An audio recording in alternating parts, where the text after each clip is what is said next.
Good evening everyone. उम्मीद करती हूँ सभी लोग बहुत बढ़िया तरीके से अपनी पढ़ाई कर रहे होंगे। और हरियाणा जीके को हमने बीच में थोड़े दिन के लिए ब्रेक दिया था ताकि हिंदी भी पढ़ सकें, क्योंकि एग्जाम्स अब आएंगे तो थोड़ा थोड़ा हर चीज़ को जानना सीखना ज़रूरी है। चाहे वो हिंदी हो, इंग्लिश हो, मैथ्स हो, रीजनिंग हो, जीके हो, हरियाणा जीके हो। इसलिए टाइम टू टाइम बीच बीच में सारी चीज़ें ताकि गो थ्रू होते रहें। हरियाणा जीके वापस से स्टार्ट करते हैं। और आज मैंने यहाँ अपने यहाँ कोचिंग सेंटर पे भी हरियाणा जीके दोबारा से स्टार्ट किया है। तो दोबारा से जल्दी जल्दी कोशिश करेंगे जितना हो सके मैक्सिमम चीज़ें हम जान पाएं। वनों के बारे में आज का टॉपिक रहेगा। और सीधे किताब पे आने से पहले एक बेसिक सी चीजें अगर आप सब लोगों को समझ में आएंगी तो फिर आपको आसान दिखेगा चीजों को समझना। चलिए हम बात करते हैं हरियाणा में वनों की क्या हालत है। पहली चीज तो आप सब जानते हैं कि हरियाणा कोई बहुत वनों से घिरा हुआ राज्य नहीं है। और इसका कारण ये है कि हरियाणा इतना उपजाऊ है, यहाँ की मिट्टी सोना उगलती है। तो फिर इसीलिए हम लोगों ने इस पूरी टेरिटरी में गेहूं, चावल जिसको आप धान के रूप में देखते हैं, गन्ना और बाकी बहुत सारी फसलों को पैदा करने की तरफ ज्यादा झुकाव दिया, बजाय कि इसके कि हम यहाँ वन ही वन लगाएं। क्योंकि वृक्ष ही वृक्ष लगाने में, वन ही वन लगाने में इतनी उपजाऊ भूमि को खराब करना, खराब इन द सेंस, देखिए पेड़ नुकसान नहीं करेंगे, नो डाउट पेड़ लगाना बहुत अच्छी बात है। लेकिन इतनी बड़ी आबादी लेके हम बैठे हैं, दुनिया की दूसरी बड़ी आबादी, अगर इनका पेट भरने की भी बात चले तो आप देखिए इतनी बड़ी आबादी का पेट भर के और हम कितना सब कुछ एक्सपोर्ट करते हैं। यानी हम कितना बहुतायत में चीजों को उगाते हैं कि हम खुद भी खा पाते हैं पेट भर के, सफिशिएंट, सेल्फ सफिशिएंट है ना हम, और हम बाहर भी एक्सपोर्ट कर देते हैं। तो अगर इन सब को देखें तो इसमें बड़ा योगदान किसका है? हरियाणा का, पंजाब का, यूपी का और बंगाल का है। तो सबका ही, ऐसा नहीं कि सिर्फ हम पैदा करते हैं, पूरा देश कहीं ना कहीं कुछ ना कुछ उत्पादन में हेल्प करता है। लेकिन अगर मोटे तौर पे मैं बात करूं कि धान और चावल, इसकी गेहूं की, जो कि आपका प्रमुख खाद्यान्न फसल है, तो उसमें आप सबसे ऊपर नाम ले लेते हैं। पंजाब में प्रति हेक्टेयर उत्पादकता ज्यादा है, यूपी में बहुत ज्यादा प्रोडक्शन होता है, बंगाल में भी प्रोडक्शन बहुत बढ़िया है चावल का। गेहूं उस तरफ इतना नहीं है, लेकिन फिर भी जैसे अपने भारत का खाद्यान्न में गेहूं चावल दोनों का नाम आता है। और हरियाणा भी, एरिया को अगर देखें तो पूरे भारत का महज 1.34% एरिया हमारे पास है। पूरे भारत का 1.5% भी हिस्सा हमें नहीं मिला, और उसमें हम गेहूं और धान में इतना ज्यादा प्रोडक्शन में हेल्प करते हैं कि जो प्रतिशतता में काफी आगे है। उस चीज को देखें तो एक प्राउड की बात है कि हरियाणा देश की टोटल नीड का एक बड़ा प्रतिशतता पैदा कर पाता है। तो इसीलिए कहीं ना कहीं तो कॉम्प्रोमाइज करना पड़ेगा, हर जगह नंबर वन कैसे बनोगे। इसलिए हमारे यहाँ वन कम है, लेकिन उन वनों की कमी को पूरा करने के लिए हमारी सरकार ने ढेरों प्रोजेक्ट्स लॉन्च किए। कभी वर्ल्ड बैंक की सहायता से, कभी आपने वर्ल्ड इकोनॉमिक फोरम की सहायता से। तो इस तरह करते करते हमारी खुद की हरियाणा सरकार ने, भारत सरकार ने केंद्र स्तर पर ढेरों प्रोजेक्ट्स लॉन्च किए, जिनके चलते हरियाणा में धीरे धीरे करके, जब हम हरियाणा पंजाब से अलग हुआ था, जब हरियाणा का जन्म हुआ था, तो महज 4% भी पूरा नहीं था, 3 पॉइंट समथिंग था, 4% नहीं था जिसको कि कह सके कि पूरे एरिया में वन रहे हों। और आज हम प्राउड के साथ कह सकते हैं कि टोटल वृक्षाच्छादन, यानी पेड़ों की संख्या, और वनाच्छादन, जो वनों से भरा एरिया है। पेड़ और वन अलग अलग है। कैसे? वन सघन हो सकते हैं, वन में बहुत ज्यादा पेड़ होते हैं, और टोटल पेड़ अगर आप गिनेंगे तो वनों के टोटल पेड़ आप नहीं गिनते हैं। वनाच्छादन में आप क्या करते हैं? किसी गांव के चारों तरफ पेड़ लगा दिए, रेलवे ट्रैक के चारों तरफ पेड़, मतलब दोनों तरफ पेड़ लगा दिए, या आपने किसी गांव तक पहुंचने वाले कनेक्टेड जो रोड होते हैं इनके ऊपर पेड़ लगा दिए। ये होता है वृक्षाच्छादन। आप वृक्षों की संख्या हर साल बढ़ाने की कोशिश करते हैं। देखते होंगे आप कितनी बार लोग जो हैं, कोई ट्री मैन के रूप में काम कर रहा है, सरकार मुफ्त में किसानों को और शहर के लोगों को पेड़ पौधे जो हैं कह रही है नर्सरी से ले जाओ, जिसका आपको कोई चार्ज नहीं देना। तो ये वन नहीं बढ़ा रहे हम ये पेड़ पौधे लगा के और वृक्षों की एक बेल्ट को बढ़ा रहे हैं। तो आपके राज्य में वृक्षाच्छादन भी बढ़ रहा है और वनाच्छादन पे भी सरकार काम करे। जैसे शिवालिक वाला रीजन है, तो वहां वृक्ष लगा के वो क्या चाहते हैं कि वनों की भी जो टोटलिटी है वो बढ़ जाए। तो आज अगर हम देखते हैं तो हरियाणा में, जब हम हरियाणा अलग हुआ पंजाब से, तो टोटल 4% का आंकड़ा नहीं था, और आपने उसको बढ़ा बढ़ा के 7% से थोड़ा सा कम रह गया, मतलब 6.5 से भी कूद गया। इतनी प्रतिशतता आपने बढ़ा ली। अब आपको सुन के लगेगा यार 4 से 6.5 कौन सा बड़ी बात है, लेकिन आप ये देखो उस दौर में आपने प्रोडक्शन भी बढ़ाया है। उस दौर में ऐसा नहीं कि आपने खेतों में पेड़ लगा दिए, आपने प्रोडक्शन को भी 1966 से 2020 तक बढ़ाया, और प्रोडक्शन बढ़ाने के साथ साथ आपने पेड़ों को भी बढ़ाया। तो ये काबिले तारीफ है कि दोनों चीजें पैरेलल चल रही हैं। धीरे धीरे हरियाणा कोशिश कर रहा है कि पेड़ों की संख्या बढ़ाते जाएं, वृक्षाच्छादन वनाच्छादन बढ़ाते जाएं। और अब आपके हरियाणा में जिसका टोटल एरिया कितना है, 44,212 स्क्वायर किलोमीटर या वर्ग किलोमीटर, ये आपका एरिया है ना टोटल। इसके एक बड़े हिस्से पर, बड़ा इसलिए कह रही हूँ क्योंकि प्रतिशतता बेशक कम हो, लेकिन अगर आप देखें तो आपका पूरा एरिया बहुत ज्यादा उपजाऊ है, इसलिए आप वनों को प्रेफरेंस में नहीं रख सकते। लेकिन फिर भी हम वनों पे भी काम कर रहे हैं। ये नहीं कह सकते कि हरियाणा वन या वृक्षों पे काम नहीं कर रहा, क्योंकि जब हम अलग हुए तो महज 4% के आसपास, 4 से इनफैक्ट कम थे, और आज हम प्राउड के साथ कहते हैं कि 6.5 से भी हम कूद गए हैं, ज्यादा हो गया। तो ये आपका, ये तो प्रतिशतता की बात हुई। 3003 वर्ग किलोमीटर ये आपका टोटल एरिया है जिसपे आप वृक्ष और वन देखते हैं। अब कायदे से अगर आप देखें तो आपको लग रहा होगा ठीक ठाक सा आंकड़ा है, लेकिन हमारे देश में एक राष्ट्रीय वन नीति बनी थी नेशनल लेवल पर, राष्ट्रीय नेशनल फॉरेस्ट पॉलिसी, राष्ट्रीय वन नीति 1988 में, जिसमें कहा गया था कि भारत के लिए या किसी भी देश के लिए अगर वो चाहते हैं कि उनकी आबो हवा ठीक रहे, उनके यहाँ पोल्यूशन बहुत ज्यादा ना हो, लोग स्वस्थ रहें, क्योंकि देखिए क्रॉनिक डिसऑर्डर्स में ये सांस वाली बीमारियां ये कहीं ना कहीं पेड़ों की कमी या पोल्यूशन ज्यादा होने से तो फैलती है ना। तो ये कहा गया था 1988 में कि देश के टोटल हिस्से के 33% हिस्से पर, यानी 1/3 पर वन या कह लीजिए पेड़ पौधे या वृक्ष होने चाहिए, टोटल के 1/3 पर, 33% पर। तो अगर उस हिसाब से देखें तो हम लोग बहुत पीछे हैं, बहुत लैग करते हैं, क्योंकि अगर आप इसका 1/3 निकालेंगे तो वो तो काफी बड़ा जाएगा। उसके मुकाबले तो आप बहुत कम पेड़ पौधे लेके बैठे हैं, लेकिन फिर भी क्योंकि हम प्रोडक्शन में हेल्प करते हैं, गेहूं की, चावल की, गन्ने की, तो उस सेंस में अगर देखते हैं तो ठीक है, जितना है उसको भी हम बढ़ा ही रहे हैं ना धीरे धीरे। आपके हरियाणा ने 2006, ये तो देश की बात हुई, 2006 में हरियाणा वन नीति, हमारे अपने हरियाणा की राज्य वन नीति आई। ये वन नीति बार बार बन सकती हैं, तो जो हमने एक टारगेट बनाया था 2006 में, जो कि बालिका वर्ष भी था, जिस साल कई बड़े प्रोजेक्ट्स आपकी सरकार ने लॉन्च किए थे हरियाणा के स्तर पर, उस साल हमारी सरकार ने एक टारगेट बनाया, क्या, कि हम हरियाणा के टोटल एरिया के 20% को वृक्ष और वनों के अंडर लाएंगे। ये हमने अपना टारगेट बना लिया। जैसे आप टारगेट सेट करते हैं, भाई मुझे 2021 में नौकरी लगनी है, तो उसके लिए आप धीरे धीरे काम करेंगे ना। तो 2006 में हमारी सरकार ने हरियाणा के अपने पर्सनल लेवल पे एक टारगेट बनाया कि हम 20% के टोटल हिस्से पर वन और वृक्षों की बेल्ट को फैला देंगे। तो वो टारगेट अभी अचीव नहीं हुआ, क्योंकि अभी मैंने कहा आप 7% पूरा अचीव नहीं कर पाए। तो अगर आप देखें तो बहुत लंबा सफर हमें तय करना है। फिर भी हमारे सामने एक टारगेट है, हम धीरे धीरे उसको बढ़ा रहे हैं। जो चीज पहले महज 4% के आसपास थी, आज हम प्राउड से कहते हैं कि हमने बढ़ा बढ़ा के उसको 7 के करीब पहुंचा दिया। और ये तब किया जबकि हमने ना गेहूं के प्रोडक्शन में कमी की, न चावल के में, वो एज इट इज, इनफैक्ट उससे पहले से बेहतर कर दिया। तो उस हिसाब से देखें तो ठीक है, एक आदमी धीरे धीरे ही ग्रोथ करता है, एक दिन में ग्रोथ नहीं होती। तो ऐसे ही धीरे धीरे हमारा प्रतिशतता भी बढ़ते जाएगी। अब हमारे हरियाणा में धीरे धीरे पेड़, वन, ये सब बढ़ते जा रहे हैं। इन वनों को कैटेगराइज किया गया, इनका रिकॉर्ड मेंटेन किया गया, और ये आंकड़े आज आपको बताते हैं कि आपके हरियाणा में जो सरकार के आंकड़े हैं वो क्या कहते हैं कि आपके टोटल जितना एरिया पेड़ों वाला कवर्ड है, इसमें से आपके यहाँ पे आरक्षित वन है। आरक्षित होते हैं रिजर्व्ड वन, ऐसे जिनमें कि कोई भी ह्यूमन एक्टिविटी बिना सरकार की परमिशन और परमिशन के साथ भी परमिटेड नहीं है, जहाँ के लॉ एंड ऑर्डर बहुत टफ होते हैं, बहुत स्ट्रिक्ट रूल होते हैं। और आरक्षित वन में कोई भी किसी से पूछ के भी, परमिशन लेके भी, बिना मतलब परमिशन मिल ही नहीं सकती। आप ये मान लीजिए, इतने स्ट्रिक्ट रूल होते हैं कि यहाँ पे कोई भी लकड़ी काटना, या अगर कोई पेड़ टूट भी गया ना आंधी में, तो उसकी लकड़ी भी उठा के ले जाना ये लॉ के अगेंस्ट है। तो यहाँ लकड़ी नहीं काट सकते आप, पेड़ नहीं काट सकते आप, अपने पशुओं का चारा यहाँ से काट के, चाहे फालतू उगा हुआ है, आपको दिख रहा है फालतू की घास है, गांव आसपास है कोई, उन्हें दिख रहा है यार ये वेस्ट है, ये पशु का चारा है, वैसे ये वेस्ट है, ये सूख के खराब होगी, लेकिन यहाँ से पशुओं के चारे के लिए भी घास काटते नहीं देंगे। तो पशु चारण के लिए आप यहाँ पे सोचें कि मैं अपने गाय भैंस चरा लाऊं, तो ये अलाउ नहीं करेंगे। आरक्षित वन में आपकी कोई भी एक्टिविटी परमिटेड नहीं होती। आपके हरियाणा के टोटल का एक हिस्सा आरक्षित वनों में आता है। कितना हिस्सा आपका? लगभग 15.9, मैं 16 कह दूं जब भी चल जाएगा, 15.9 लिख लो, 15.9, ठीक है। इसके बाद दूसरा आपका आता है संरक्षित वन। संरक्षित होता है कंजर्व, ये है रिजर्व, ये है कंजर्व। संरक्षित वन ये क्या होते हैं?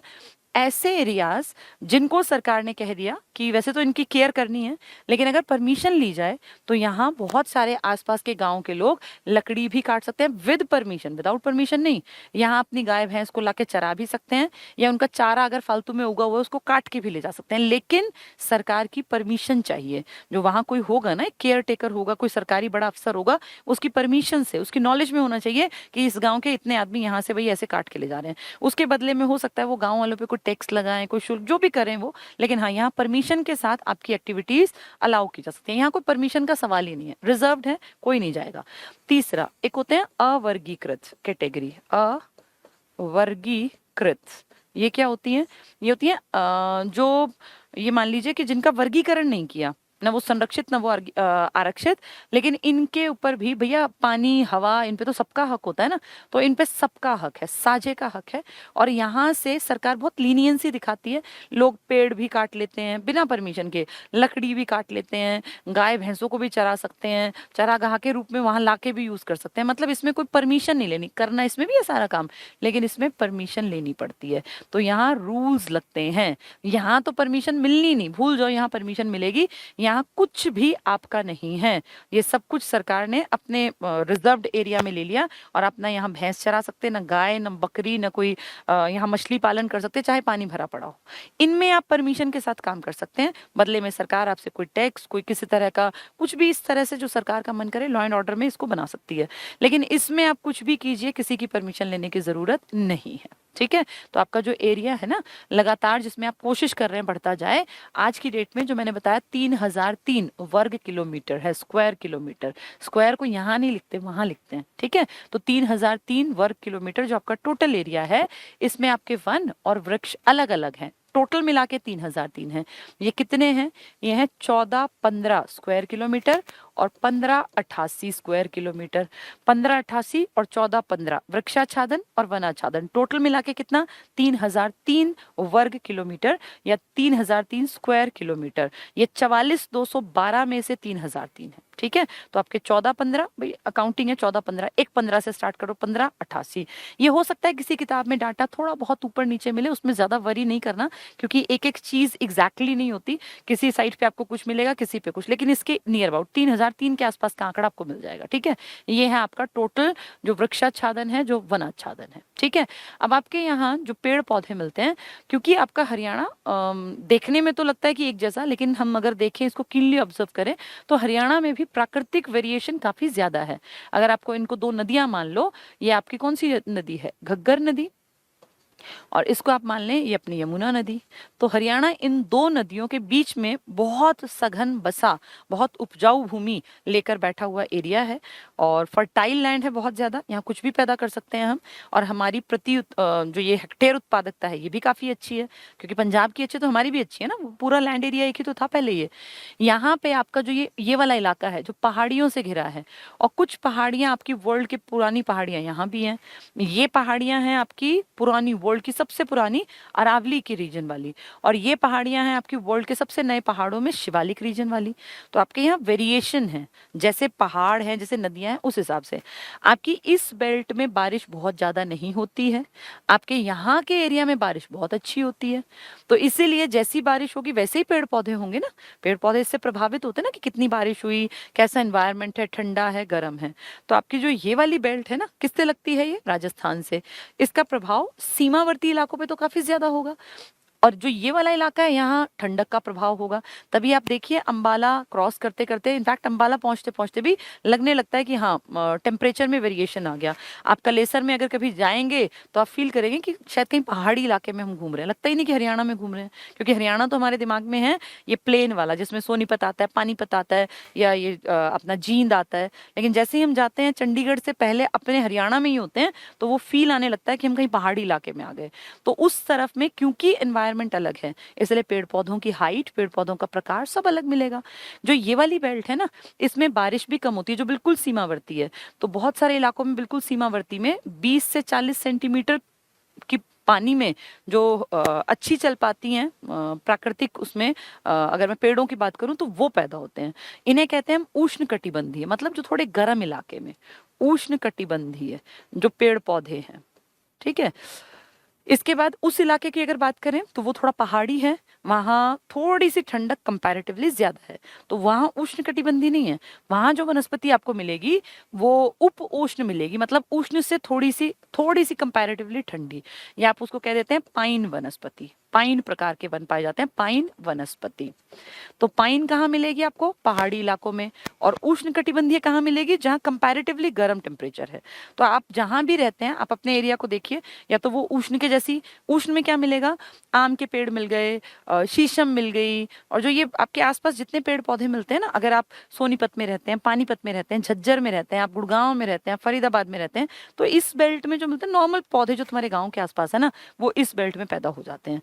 जो लोग मुझे सुन रहे हैं पंचकुला से, अंबाला से, उस तरफ के एरिया में कुछ खास तरह की वनस्पति पाई जाती है। जैसे अगर एग्जाम्पल की बात करें तो वहां पे चीड़ मिलेंगे, चीड़ के पेड़, पाइन ट्रीज मिलेंगे, पाइन, देखो वो लिखा भी है पाइन, ठीक है। इसके अलावा यहाँ पे ढाक मिलेगा, ढाक को पलाश भी कह देते हैं। और यहाँ पे मिलेंगे साल के पेड़, साल के वन। ये कलेसर तो मेनली साल के वृक्षों की अधिकता के लिए ही फेमस है। ये कई बार एग्जाम में एचएसएससी ने पूछा भी है कि साल के पेड़ों की अधिकता कहाँ पर है, तो कलेसर में, कहीं सुल्तानपुर कराओ, सुल्तानपुर इस इलाके में पड़ेगा, वहां कोई साल वाल नहीं है, कीकर ही कीकर खड़ी हुई है, बबूल का पेड़ है, क्योंकि बारिश कम होती है। लेकिन जो आपका कलेसर वाला इलाका है ना, वहाँ बारिश बहुत बढ़िया होती है। इनफैक्ट आपके छछरौली जो पड़ता है आपके यमुनानगर में, उसे हरियाणा का चेरापूंजी भी नाम दिया गया, बस वैसे ही। आप इसको सर्च करेंगे तो मिलता नहीं, कोई मान्यता नहीं है, लेकिन हमने कह दिया कि हरियाणा में भैया बारिश कहाँ होती है? यमुनानगर के छछरौली में ज्यादा बारिश, क्योंकि पहाड़ी इलाके के पास लगता है ना वो। तो वहां पे कलेसर है, नेशनल पार्क जो आपका है, वाइल्ड लाइफ सेंचुरी आपकी है, बहुत बड़ा एरिया कवर करते हैं, पूरी ऐसे बेल्ट फैली है पेड़ों की, पूरे वन है वो प्रॉपर, जिसको कहते हैं फॉरेस्ट। तो वहां पे साल के पेड़ों की अधिकता है। वहां एक पेड़ भी मिलता है जिसका जो ये होता है ना फूल, उसके कहते हैं जब वो सूख जाता है उसको पीस के सिंदूर बनाया जाता है। जो हमारे यहाँ इंडियन मैरिड महिलाएं मांग में, आजकल तो मॉडर्न लड़कियां हो गई हैं, वो लिक्विड टाइप का सिंदूर लगा लेती हैं, लेकिन जब हमारी मम्मी के एज की जो महिलाएं थी, वो प्रॉपर एक वो अजीब सा पाउडर सा लाल सा अपनी जो लगाती थी ना मांग में, जिसको सिंदूर बोलते हैं, वो सिंदूर हमारे यहाँ हरियाणा के कलेसर के जंगल में पाए जाने वाले एक पेड़ के जो फ्लावर्स होते हैं ना, उसकी पत्तियों को पीस कर बनाया जाता है। तो सिंदूर का पौधा अगर कोई पूछ ले तुमसे, तो तुम याद रखना साल वाले इलाके में, यानी कलेसर में, यानी यमुनानगर में। जो मैंने लिखा है ये ढाक, ये मिलेगा आपके करनाल के आसपास के एरिया में, क्योंकि यही तो बेल्ट है पूरी, वो ऊपर वाली करनाल के आसपास आपके ढाक के पेड़ मिलेंगे, पलाश, ढाक के 3 पात, मुहावरा सबने सुना हुआ होगा। और चीड़ और पाइन मिलेगा आपके ऊपर वाले इलाके में, मतलब मोरनी हिल्स, पंचकुला के आसपास। तो पंचकुला मोरनी वाले इलाके में आपको चीड़ या पाइन मिलेगा। अगर आप नीचे आते हैं करनाल में तो आपको ढाक मिलेगा, पलाश मिलेगा। और अगर आप बात करें कलेसर के आसपास तो आपको सिंदूर का पौधा मिलेगा, और मेन मिलेगा साल। साल की तो पूरी बेल्ट, जो बड़े ऊंचे ऊंचे पेड़ हैं वो सब साल के हैं, ठीक है। तो ये थोड़ा थोड़ा सा एक नॉलेज होगी ना अगर तुम्हें, तो तुम किताब को समझना तुम्हारे लिए बहुत आसान होगा। एक बेसिक स्ट्रक्चर पता हो किसी भी टॉपिक का, तो फिर वो बहुत आसान है किताब से पढ़ना। चलिए आगे बढ़ते हैं, अब कुछ आंकड़ों की बात करते हैं। हरियाणा में सबसे ज्यादा वन कहाँ है? सबसे ज्यादा वन, तो आपके यहाँ सबसे ज्यादा वन, अगर मैं एरिया की बात करूं, भाई एरिया कवर कहाँ है? एक होता है एरिया, एक होता है प्रतिशतता। जैसे मान लीजिए कोई एरिया है, टोटल एरिया कम और ज्यादा, और एक होता है परसेंटेज। जैसे आपके पास मान लीजिए एरिया ही बहुत कम है, टोटल एरिया जो मतलब आपके जिले का है, और उसमें आपके पास वन और कम है, तो प्रतिशतता तो आपकी बहुत कम निकलेगी। जैसे फतेहाबाद की, फतेहाबाद के पास टोटल वन ही कम है, फिर उसमें प्रतिशतता और कम है। तो हमारे यहाँ हरियाणा में अगर ज्यादा वन का एरिया पूछेंगे तो आप पंचकुला टिक मार्क कर देना, बिल्कुल आंख बंद करके। इतने ज्यादा पेड़ पौधे जंगल है, पूरे शिवालिक रीजन है ना, तो पूरा नेचुरल यहाँ फॉरेस्ट का एरिया है पंचकुला में। अगर वो पूछे एरिया ज्यादा किसका कवर्ड है प्रतिशतता में, प्रतिशतता में एक तो सिर्फ एरिया वर्ग किलोमीटर में, एक परसेंटेज में, तो भी आंसर आएगा पंचकुला। क्यों? क्योंकि पंचकुला में 43% एरिया कवर्ड है फॉरेस्ट से, लगभग आधा पंचकुला, पूरा मोरनी हिल्स वाला शिवालिक रेंज पूरा कवर्ड। पंचकुला में एंट्री करते ही आपको पहाड़ियां और उन सब का आभास होने लगता है, इनफैक्ट उससे थोड़ा पहले ही। तो आपका जो पंचकुला है ना, टोटल एरिया वैसे भी पंचकुला का बहुत ज्यादा नहीं है, आप सब जानते भी होंगे, 816 स्क्वायर किलोमीटर है, तो उसमें टोटल भी ज्यादा और परसेंटेज भी ज्यादा, ठीक है। अब बात करते हैं, ये तो ज्यादा की बात हुई, कम की अगर बात करें, सबसे कम वन कहाँ है? अगर वर्ग किलोमीटर में निकलवाएं कि कहाँ है, तो आप कहोगे जी सबसे वन कम है हमारे पलवल में। कितने? सिर्फ 14 वर्ग किलोमीटर, सिर्फ इतने एरिया में वन है। इसके बाद नंबर आता है पानीपत का। कई किताबें पानीपत भी लिखती हैं, इनमें थोड़ा ही अंतर है, पानीपत लेकिन सेकंड है, 16 वर्ग किलोमीटर ये पानीपत। तो बहुत कम एरिया कवर करता है, वो तो 300 समथिंग 391 के आसपास उसका एरिया, मतलब आप ये लगा लो कि बहुत बड़ा एरिया कवर करता है पंचकुला। टोटल एरिया ही उसका 800 के आसपास है, तो एक बड़ा लगभग 400 के हेर फेर में ना वो है। तो क्योंकि मैं बता रही ना 43%, तो आप लगा लो 816 वर्ग किलोमीटर का लगभग आधा एरिया कवर करता है पूरा जंगल से। कौन सा इलाका? पंचकुला। तो सबसे ज्यादा एरिया वाइज पूछे तो भी पंचकुला। अगर कहें प्रतिशतता बताओ 43%, तो सबसे ज्यादा है। उसके बाद फिर आता है आपका यमुनानगर 10.9 में। फिर आपका आ जाता है पहले गुड़गांव था, लेकिन अब गुड़गांव को रिप्लेस कर दिया आपके फरीदाबाद ने। फरीदाबाद के बारे में भी सुन लो। फरीदाबाद ने पिछले कुछ सालों में वन तो बहुत ज्यादा नहीं कहते, लेकिन पेड़ों के ऊपर बहुत काम किया। और फरीदाबाद जो हरियाणा की औद्योगिक नगरी है, इसने एक अच्छा उछाल दिखाया। टोटल नंबर ऑफ ट्रीज की जब काउंटिंग हुई ना, तो उसमें देखा कि इसके पास मतलब काफी बढ़ोतरी मिली। यानी यहाँ के लोगों ने कॉन्शियस होकर पेड़ों के ऊपर काम किया कि भाई पेड़ों की संख्या बढ़ाई जाए। यहाँ के डीसी ने भी, बाकी सब लोगों ने भी। अब जैसे पेड़ अकेली संख्या एक डीसी नहीं बढ़ा सकता, एनजीओज काम करती हैं, कुछ लोग अपने लोकल लेवल पे काम करते हैं, तब जाके पेड़ों की और इन सब की संख्या बढ़ पाती है। अपने यहाँ है ना एक देवेंद्र सूरा जी हैं सोनीपत में, वो बहुत बढ़िया काम कर रहे हैं, उनको ट्री मैन नाम दे दिया। वो मेरे ख्याल कोई दिन जाता होगा, रोज के वो 100 पौधे तो कम से कम लगा देते होंगे पूरे ग्रुप्स में, पता नहीं कहाँ कहाँ कितने सारे सर्कल्स में, और हर जगह वो पौधों को तुरंत पहुंचा देते हैं नर्सरी से लाके। मतलब उन्होंने पूरी एक नर्सरी डेवलप कर रखी है। तो कितना अच्छा, बहुत लोग तो बहुत अच्छे अच्छे काम कर रहे हैं सबके लिए। ये थोड़ी कि वो अकेले उसको सूंघेंगे कि वही सूंघते फिरेंगे सारी ऑक्सीजन, वो सबके लिए काम कर रहे हैं। तो ऐसे एक नहीं, ऐसे हजारों लोग हैं, जिस कारण से पॉसिबल हुआ कि वो 4% से भी कम का आंकड़ा आज हम कहते हैं कि 7 के आसपास पहुंच गया। चलिए, फरीदाबाद ने बहुत अच्छी ग्रोथ दिखाई कंपैरेटिवली बाकियों के मुकाबले, तो 4 हो गए ज्यादा वाले। अगर कहें ज्यादा कहाँ पे, तो आप कहेंगे सबसे ज्यादा का एरिया तो पंचकुला, इसके बाद यमुनानगर, प्रतिशतता में बता रही हूं मैं, वो 43 था, वो 10.9। उसके बाद आ गया आपका फरीदाबाद, अब आ गया, पहले गुड़गांव था, अब गुड़गांव चौथे नंबर पर है। गुड़गांव से ही जोड़ के याद कर लेना, आपके टोटल हरियाणा के 145 स्क्वायर किलोमीटर में 44,212 वर्ग किलोमीटर टोटल एरिया है ना, उसके 145 वर्ग किलोमीटर में हरियाणा में झाड़ियां हैं। झाड़ियां हैं, और ये झाड़ियां सबसे ज्यादा पाई जाती हैं आपके गुरुग्राम में। तो गुरुग्राम में झाड़ियां सबसे ज्यादा हैं, और सबसे कम झाड़ियां आपके हरियाणा के जींद में हैं। जहां भैंस है ना, वो मुर्रा जिसको आप कहते हैं काला सोना, वहां झाड़ियां सबसे कम हैं। तो सबसे ज्यादा झाड़ियां, टोटल झाड़ियां कितने हैं आपके यहाँ पे? 145। अब 150 याद कर लो, कोई दिक्कत नहीं है। उसका 1/3 लगभग अकेले किसमें है? गुड़गांव में। क्या गुड़गांव में वनों का भी था? बिल्कुल था, पहले तीसरा था, अब चौथा हो गया। किसने रिप्लेस कर दिया 3rd नंबर पे इसको? तो आ गया अब फरीदाबाद। अगर कम पूछेंगे वन, तो आप कहेंगे सबसे कम 14 वर्ग किलोमीटर कितने में है? पलवल में। फिर किसमें? पानीपत में। अगर वो कहें कि सबसे कम प्रतिशत कहाँ है, अब पलवल और ये तो छोटे हैं ना, तो आप कहेंगे सबसे कम प्रतिशतता हमारे यहाँ है फतेहाबाद में। परसेंटेज की बात करें, फतेहाबाद महज 0.71%, बहुत कम वन प्रतिशतता में। वैसे कम किसमें है? पलवल में, वर्ग किलोमीटर में, क्योंकि वो टोटल एरिया की बात कर रहे हैं ना, प्रतिशतता टोटल में से निकलती है। तो कम पूछें तो फतेहाबाद प्रतिशतता में, और वैसे कम कहें तो पलवल और पानीपत। तो प फ इस तरह से है कम में। और अगर वो कहें कि फतेहाबाद के बाद और कहाँ कम है, तो जींद में भी काफी कम है। जींद में क्या थी? एक और पॉइंट पढ़ा था ना हमने, झाड़ियां ज्यादा गुड़गांव में, जींद में झाड़ियां भी कम थी, और जींद में जो ये वनों वाली बात है प्रतिशतता की, ये भी कम है। ठीक है, ये थोड़े से मिक्स होते हैं, जब शुरू शुरू में पढ़ते हैं लगता है पता नहीं कैसे याद रहेंगे, सब याद हो जाएगा। बस 2-3 बार पहले सुन लो, फिर 2-4 बार पढ़ लेना, फिर ये आसान दिखेगा। तो हमने देखा हरियाणा धीरे धीरे धीरे कई सारे प्रोजेक्ट्स लेकर आई हमारी सरकार। जैसे एक प्रोजेक्ट हमारी सरकार लेकर आई, greening of Haryana. Greening of Haryana यानी हरियाणा को कैसे हरा भरा करें। ठीक है, फिर हमारी हरियाणा सरकार ने ऐसे बहुत सारे प्रोजेक्ट चलाए, जैसे सामुदायिक, सामुदायिक की भी लिख देते हैं, मतलब कम्युनिटी वाला सामुदायिक, सामुदायिकी भी और सामुदायिक भी। वानिकी योजना, वानिकी मतलब वन, वानिकी योजना। ठीक है, इस तरह एक और सरकार ने चलाया हर घर हरियाली योजना। ऐसे ढेरों चला दिए, हर घर हरियाली योजना। फिर हमारी सरकार ने काम किया कि हमारे जो पहाड़ी इलाके हैं ना, अब जैसे पहाड़ों में बहुत ज्यादा खेती नहीं हो सकती, वहां की मिट्टी बहुत उपजाऊ नहीं होती, क्योंकि पहाड़ में आप इमेजिन कीजिए खेती आसान काम नहीं है। तो हमारे यहाँ तो पहाड़ी रीजन, एक तो शिवालिक वाला और एक अरावली वाला। तो फिर सरकार ने कहा अगर बहुत ज्यादा खेती नहीं होती तो पेड़ों की संख्या बढ़ा लो, फिर टोटलिटी में तो बढ़ ही जाएंगे ना। अब जैसे अब मैं कह रही हूँ 7% है, तो अगर पंचकुला में इतने वन हैं और लगता है कि खेती में बहुत ज्यादा अच्छा पंचकुला नहीं है, क्योंकि गेहूं का सबसे कम प्रोडक्शन आपके पंचकुला से है, बाकी सब जगह अच्छा है, वहाँ आबादी भी कम है, खेती की स्थिति भी बहुत अच्छी नहीं है। तो इसीलिए पंचकुला में हम पेड़ों की संख्या बढ़ा दें।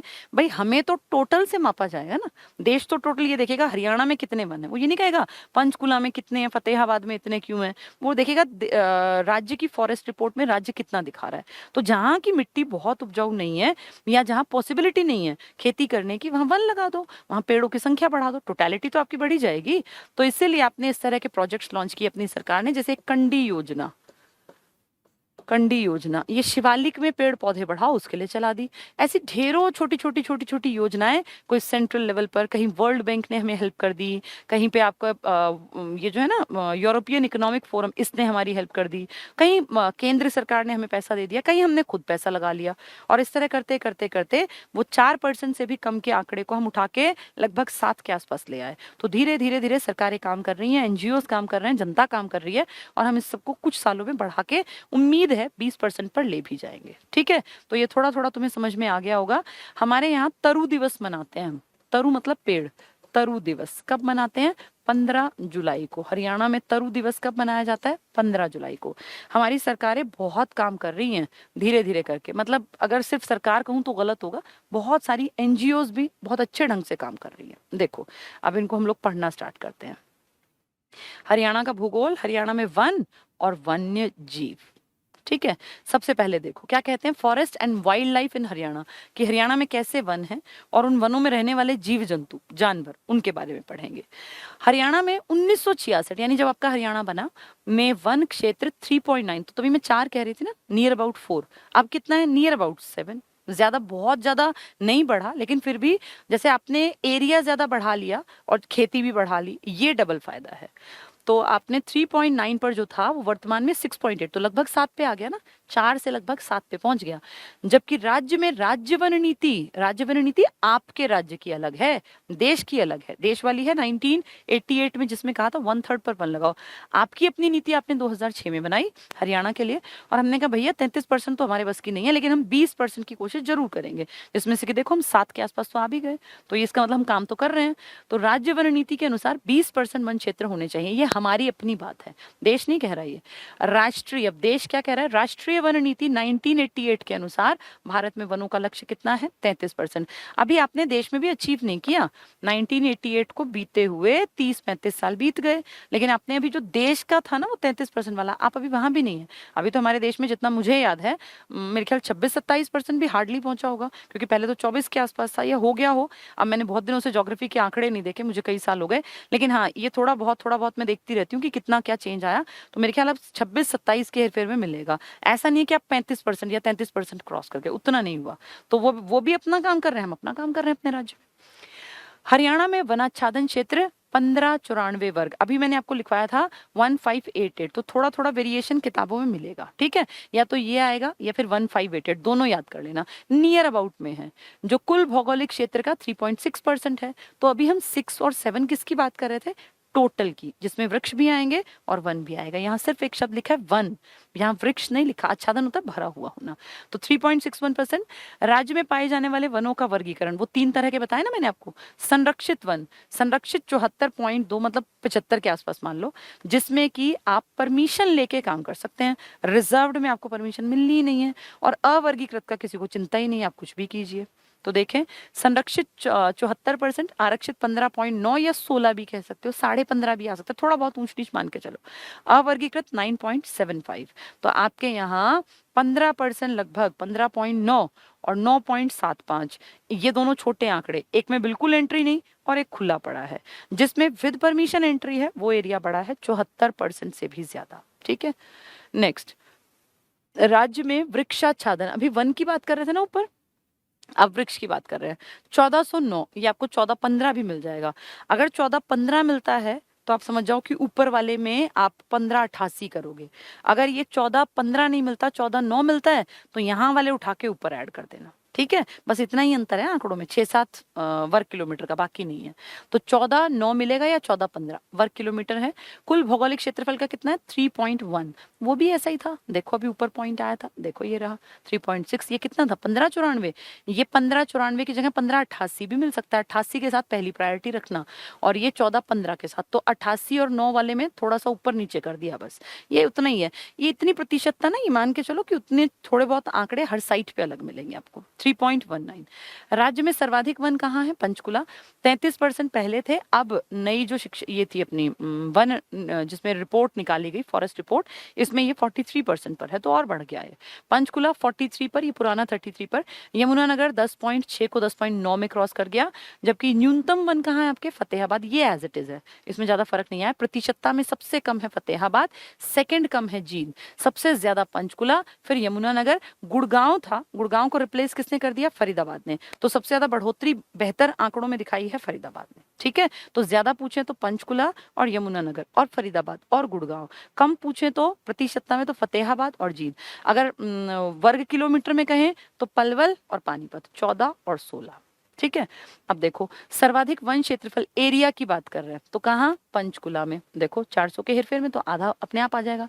जबकि सबसे कम वन क्षेत्रफल वाला जिला पानीपत है। यहाँ 15 जो ना थोड़ा सा ये गड़बड़ कर दिया उस टाइपिस्ट ने, मैंने दोनों लिख के दिए थे उसको। ये क्या है? पलवल है 14 और पानीपत है 16, दोनों के बीच में 15 लिखा तो उसने इसके साथ लिख दिया ये।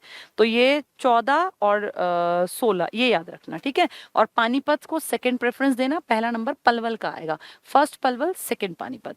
और प्रतिशत में सबसे कम कहाँ है? फतेहाबाद में। कितने? 0.71। और फिर उसमें जींद में।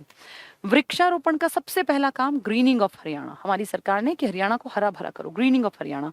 राज्य वन नीति 2006 में घोषित की गई थी। तो पूछेंगे राज्य वन नीति आपकी कब आई थी, जिसमें कहा था कि 20% पर वन लगा लो? तो 2006 बालिका वर्ष में।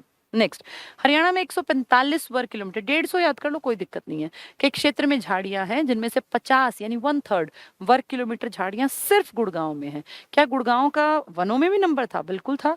इसका नंबर किसने काटा? फरीदाबाद ने। अब ये 4th नंबर पर है ना। अब हम पढ़ तो रहे थे पंचकुला, यमुनानगर, प्रतिशतता में नहीं पढ़ रहे थे। इसके बाद अब फरीदाबाद है और फिर गुड़गांव, ज्यादा अंतर नहीं है। वो जो सबसे बड़ा है वो तो भैया 43 पे है, यमुनानगर 10.9 पे है, और जो फरीदाबाद है ये 10 पॉइंट समथिंग पे है, और जो गुड़गांव है 9 पॉइंट समथिंग पे। तो बहुत अंतर नहीं है, ये तीनों तो बराबर बराबर से हैं। लेकिन फिर भी फर्स्ट सेकंड को फर्स्ट सेकंड कहा जाएगा। तो सबसे कम झाड़ियां कहाँ हैं? जींद में। जींद में प्रतिशतता भी कम थी, याद करो, जींद में झाड़ियां भी कम है, मुर्रा भैंस मिलती है जींद में। ठीक है, हरियाणा में 2 पर्यावरण, बहुत इंपॉर्टेंट क्वेश्चन, कई बार एचएसएससी पूछ चुकी, पर्यावरण अदालतें। जैसे पर्यावरण में कोई मान लीजिए आरक्षित में मैंने क्या बताया, कोई घुसपैठ नहीं करेगा, कोई लकड़ियां नहीं काटेगा, कोई अपने जानवर नहीं चराएगा, पढ़ा ना हमने अभी। अगर फिर भी कोई इस काम को करता है, पता है उसको, तब भी करता है, या कोई गाँव का आदमी कर देता है अननोइंगली, तो उनके ऊपर केस चलते हैं। अब इस देश में इतने केस हैं, इतने केस हैं कि ऐसा केस पता नहीं कहाँ फाइल में दबा पड़ा रहेगा, कोई सुनवाई नहीं होगी। तो इसलिए कह दिया कि भैया ऐसी अदालतें बना दो जहां पे इस तरह के पर्यावरण के ही केसेस जाएं। तो पर्यावरण अदालतें, पर्यावरण न्यायालय हरियाणा में 2 जगह बना दिया। कहाँ कहाँ?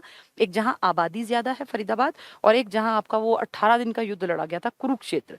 तो फरीदाबाद और कुरुक्षेत्र। एक आपका कोर्ट की जो बैठक है ना, कभी कभी जरूरत पड़ने पर करनाल में, सीएम सिटी में भी हो जाती है। देखें तो क्या कह रहे हैं, हरियाणा में 2 पर्यावरण, बहुत बहुत इंपॉर्टेंट 2 पर्यावरण अदालतें हैं, फरीदाबाद और कुरुक्षेत्र। फरीदाबाद में तो आपने पढ़ा उछाल भी बहुत आई है, किसको बीट कर गया? गुड़गांव का। गुड़गांव 4th है, 3rd है फरीदाबाद। ठीक है, फरीदाबाद और कुरुक्षेत्र आपकी जो ऋण भूमि रहा है। और विशेष अदालत कैंप कोर्ट करनाल नवंबर 1998 से यहाँ लगाया जाता है अगर जरूरत पड़े तो, वैसे नहीं। तो आपके 2 कौन कौन सी हैं? फरीदाबाद जहाँ आबादी ज्यादा है, जिसने बहुत ग्रोथ दिखाई है, और एक जहाँ लड़ाई झगड़े हुए थे कुरुक्षेत्र में, महाभारत वाले। ठीक है, 2003 में हरियाणा में वनस्पति वन योजना यमुनानगर में चौधरी देवीलाल प्राकृतिक पार्क, बहुत बहुत इंपॉर्टेंट, ये कई बार आ चुका आपके यमुनानगर में, चौधरी देवीलाल के नाम पर। वैसे देवीलाल जी आते दिमाग में सिरसा आता है क्योंकि यूनिवर्सिटी वही है, लेकिन चौधरी देवीलाल रुद्राक्ष वाटिका जड़ी बूटी उद्यान, ये पेपर में आया था एचएसएससी में। तो चौधरी देवीलाल रुद्राक्ष वाटिका जड़ी बूटी उद्यान, जिसको आप कहते हैं बोटैनिकल गार्डन, जड़ी बूटी होती है ना, बोटेनिकल गार्डन में क्या होता है, इस तरह के पेड़ पौधे वो सब लगाए जाते हैं, बेल वगैरह, जो कि जड़ी बूटी के रूप में काम आते हैं, बिल्कुल नेचुरल, जो हमारे कभी वैदिक काल में भी कि भाई इस तरह का अगर आप तेल लगाते हैं तो आपकी जो है बॉडी में ये फायदा होगा, अगर आप इस तरह के फूल को पीस के खाते हैं तो ये फायदा होगा। अभी भी लोग बहुत सारे मानते हैं ना। आप तुलसी को देखिए, मेडिसिनल प्लांट है, अश्वगंधा को देखिए, बहुत सारी इस तरह की चीजें हैं। तो उसको प्रमोट करने के लिए काफी बड़े इलाके में बनाया गया आपका ये एक बोटेनिकल गार्डन, जिसको नाम दिया गया चौधरी देवीलाल रुद्राक्ष वाटिका जड़ी बूटी उद्यान। ठीक है, ये इंपॉर्टेंट है, 2003 में आया था ये। कहाँ बनाया गया? चौधरी देवीलाल जी वैसे तो सिरसा को रिप्रेजेंट करते हैं, लेकिन ये बनाया गया हमारे यमुनानगर में, जहाँ यमुना बहती है। इंपॉर्टेंट है ये। 1998-99 में हरियाणा सामुदायिक योजना, सामुदायिक वानिकी योजना भी लिख सकते हैं, वन बढ़ाने थे। तो हरियाणा की कम्युनिटी के ऊपर कि भाई कम्युनिटी में पेड़ पौधे लगाओ, बढ़ाओ वनों को, तो हरियाणा सामुदायिकी या सामुदायिक वानिकी योजना, वन लगाने का प्रोजेक्ट, ये 1998-99 में आया। ये इंपॉर्टेंट है, पूछ लेंगे कब आया, 1998-99 में, जब आपके अटल बिहारी वाजपेयी जी की सरकार थी। ठीक है। हरियाणा की वन योजना हर घर हरियाली, ये तो अभी लॉन्च की थी 2015 में। खट्टर सरकार जब पिछले टेन्योर में आई थी ना 2014 में, तो 15 में इन्होंने चलाया हर घर हरियाली योजना, कि हर घर में हरियाली, पेड़ पौधे। 2.5 करोड़ पेड़ बांटे गए थे इस योजना के तहत। हरियाणा के दक्षिण पश्चिम भाग में, दक्षिण पश्चिम जो कि राजस्थान की बाउंड्री से टच है, यहाँ एक पेड़ होता है जिसका नाम है जांटी। तो जाट बाहुल्य इलाका है ना, जांटी पेड़ का नाम है। इसी को खेजड़ी, देखो ये लिखा है खेजड़ी, इसको बोलते हैं खेजड़ी। हमारे यहाँ का नहीं है ये, मेनली है राजस्थान का। लेकिन इस पेड़ की खासियत है कि आपकी जो राजस्थान से लगती बेल्ट है ना, यहाँ भी ये खूब पाया जाता है। और खास बात क्या है कि जब जेठ का महीना होता है, मतलब मई जून के बीच का जो टाइम, बहुत भयानक गर्मी जब पड़ती है और सारे पत्ते सूख जाते हैं और बुरा हाल होता है, तो उस बेल्ट में तो और असर आता होगा। उस टाइम पर ये पेड़ हरा भरा खड़ा रहता है, बिल्कुल पत्तियों से लदा हरा भरा। कोई बहुत लंबा ऐसे बहुत बढ़िया पेड़ नहीं होता, हल्की पत्तियां होती हैं, लेकिन फिर भी रेगिस्तान में तो उतनी छाया बहुत होती है। तो इसलिए कहते हैं कि जब चारों तरफ ऐसे दिखता है कि हर तरफ पेड़ खत्म है और बस पेड़ जो है उन पे पत्तियां नहीं है, तब इस जांटी या खेजड़ी नाम के पेड़ पे क्योंकि पत्तियां होती हैं, तो ये जानवरों का चारा मुहैया करा देता है। इस पे एक खास तरह के कोई कहते हैं सब्जी लगती है, वो खाने के काम आ जाती है। और इसकी लकड़ी भी बहुत अच्छी होती है फर्नीचर के लिए। भाई जब कुछ भी नहीं मिल रहा, जो मिल रहा है उसमें फायदा देख लिया, तो इसका नाम रख दिया हरियाणा का चंदन वृक्ष। वैसे चंदन मैं आपको बताऊं बहुत महंगा पेड़ होता है, एक एक पेड़ के पास ना, हम एक बार पुणे गए थे एनडीए में, नेशनल डिफेंस अकेडमी जहाँ है, तो वहाँ जंगल टाइप था, पूरा जंगल के बीच में बसा हुआ है पूरे का पूरा। और वहाँ आज भी प्राकृतिक नदी बहती है, कैंपस के अंदर नाले चल रहे हैं, वहाँ पे झरने हैं, और वहाँ ना हिरण जो है घरों में ऐसे घूमते रहते हैं घर के बाहर आके। तो वहाँ आज भी आपको हिरण मिल जाएंगे देखने को, और खरगोश, गिलहरी, मतलब बिल्कुल घर के आसपास ऐसे झुंड के झुंड जाते हैं। वहाँ आज भी सब कुछ प्राकृतिक है, वहाँ कोई पोल्यूशन नहीं है, क्योंकि वहाँ गाड़ियाँ अगर चलानी भी है ना, तो कैंपस है पूरा, तो सिर्फ वहाँ फौज के लोग रहते हैं जो एनडीए में ट्रेनिंग वगैरह करते हैं, वो लड़के, उनके पास तो गाड़ी होती नहीं, उनके अधिकारी वर्ग के लोग जो गाड़ी लेते भी है ना, तो 10 किलोमीटर प्रति घंटा से ऊपर वहाँ गाड़ी नहीं चलानी, मतलब आदमी की स्पीड से भी कम वहाँ गाड़ी चलानी है। वहाँ इतना ज्यादा ध्यान रखा जाता है। तो वहाँ प्राकृतिक पूरा पर्यावरण है। तो प्राकृतिक पर्यावरण, तो इस सब का फायदा क्या होता है कि चारों तरफ जब हरियाली होगी तो इंसान का मन खुश रहेगा। तो आपके यहाँ वहां पे चंदन के पेड़ हैं, और वहां एक एक चंदन के पास ना एक एक गार्ड खड़ा है। तो उनसे पूछा कि भाई ऐसे क्यों खड़े हैं एक एक पेड़ के पास, तो कहा कि रात में ना घुसपैठिए आते हैं और चंदन के पेड़ को काट के ले जाते हैं। इसकी लकड़ी बहुत महंगी बिकती है, इसकी स्मगलिंग होती थी साउथ इंडिया में, कर्नाटक में बहुत बड़े स्तर पर। तो इसीलिए चंदन के पेड़ की कीमत होती है, खुशबूदार लकड़ी होती है, लोग उससे साबुन बनाते हैं, जड़ी बूटियां बनाती हैं, मतलब बाहर विदेशों तक इसकी लकड़ियां भेजी जाती हैं। तो हरियाणा का चंदन हमने किसको बना दिया? जांटी नाम के पेड़ को, खेजड़ी, जो कि जिसकी पत्तियां आपको बहुत, जब गर्मी का मौसम होगा तब ठंडक देंगी। ठीक है। तो हरियाणा के दक्षिण पश्चिम, क्योंकि राजस्थान का है, भाग में जांटी या खेजड़ी नामक वृक्ष पाया जाता है। इस वृक्ष को हरियाणा का चंदन वृक्ष कहते हैं। नेक्स्ट, हरियाणा वन विकास निगम, तो वनों के विकास के लिए आपने कॉर्पोरेशन बना दी, फॉरेस्ट डेवलपमेंट कॉर्पोरेशन। ये कब बनाई? जब आपने 4 जिले इकट्ठे बनाए थे। मैंने जिले बहुत स्टार्टिंग में कराए थे, KRPY, 1989 में आपके 4 जिले बने थे, तभी आपका बना था वन निगम, वन विकास निगम।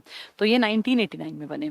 हरियाणा में वन विभाग प्रमुख पहली बार एक महिला जो बनी थी, उनका नाम था अमरिंदर कौर। तो ये क्वेश्चन कई बार पूछा गया है कि हरियाणा वन विभाग में प्रमुख नियुक्त होने वाली पहली महिला कौन? तो क्या नाम इनका? अमरिंदर कौर। ठीक है, फर्स्ट महिला। बागवानी विभाग यानी हॉर्टिकल्चर द्वारा फलों के उत्पादन में तीव्र वृद्धि के लिए क्लस्टर योजना, क्लस्टर होता है एक एरिया विशेष। जैसे हरियाणा में ना धीरे धीरे हमारी सरकार कह रही है कि बागवानी पर भी काम करो। जैसे हरियाणा में बाग के नाम पे आज भी अगर आप जानते हो तो हिसार साइड की जो बेल्ट है ना ये पूरी, इसमें कीनू बहुतायत में होता है। एक एक पेड़ पे कीनू ऐसे लदे रहते हैं, कीनू है, नींबू है, माल्टा है। ऐसे ही हमारा जो ये उत्तर वाला है ना पंचकुला वाला इलाका, इस तरफ चीकू और इस तरह के कई सारे फल पैदा किए जा सकते हैं। अगर हम गुड़गांव की बेल्ट देखें तो वहाँ टमाटर और गोभी बहुत ज्यादा पैदा, क्योंकि कंडीशंस अलग अलग होती हैं। तो इसीलिए हमारे हरियाणा राज्य की सरकार ने कहा कि हम सब चीजों को एक जगह पैदा ना करें, हम क्लस्टर का डिवीजन कर दें, वहां फिर उसमें ज्यादा जोर दें और उसके प्रोडक्शन को बढ़ाएं। तो आपने फलों के उत्पादन के लिए कौन सी पद्धति, क्लस्टर पद्धति अपना ली। राज्य में सर्वाधिक नलकूप, हाँ ये एक इंपॉर्टेंट टॉपिक है, इसको सुन लो। आपके यहाँ दो सोर्स हैं बहुत तगड़े सिंचाई के, क्योंकि आप खूब खेती करते हैं। एक तो आपके यहाँ नहरों से पानी निकलता है जो गांव में पहुंचता है किसानों के खेतों तक, और दूसरा आपके यहाँ ट्यूबवेल्स बहुत हैं। हर जिले में आप देख लीजिए ट्यूबवेल और नहर मेन है। तो नहर और ट्यूबवेल आपके दो सबसे बड़े साधन हैं। सबसे ज्यादा अगर मैं बात करूं नहर, तो पश्चिमी यमुना नहर आपके पूरे हरियाणा के बड़े हिस्से को सिंचाई की सुविधा देती है। पूरी ये बेल्ट जो है ना, ये पश्चिमी यमुना नहर यमुनानगर से तो निकल आती है और फिर इसकी उप नहरें कितनी आगे तक। और दूसरी आपकी भाखड़ा नांगल जो डैम है वहां से जो निकली है नहर टोहाना में जो एंटर करती है, इसकी बेल्ट भी आपके पंजाब के लगते इलाके को खूब बढ़िया तरीके से सिंचाई की सुविधा मुहैया कराती है। तो नहर में तो ये, नलकूप की बात करें तो लगभग हर जिले में खोद रखे हैं।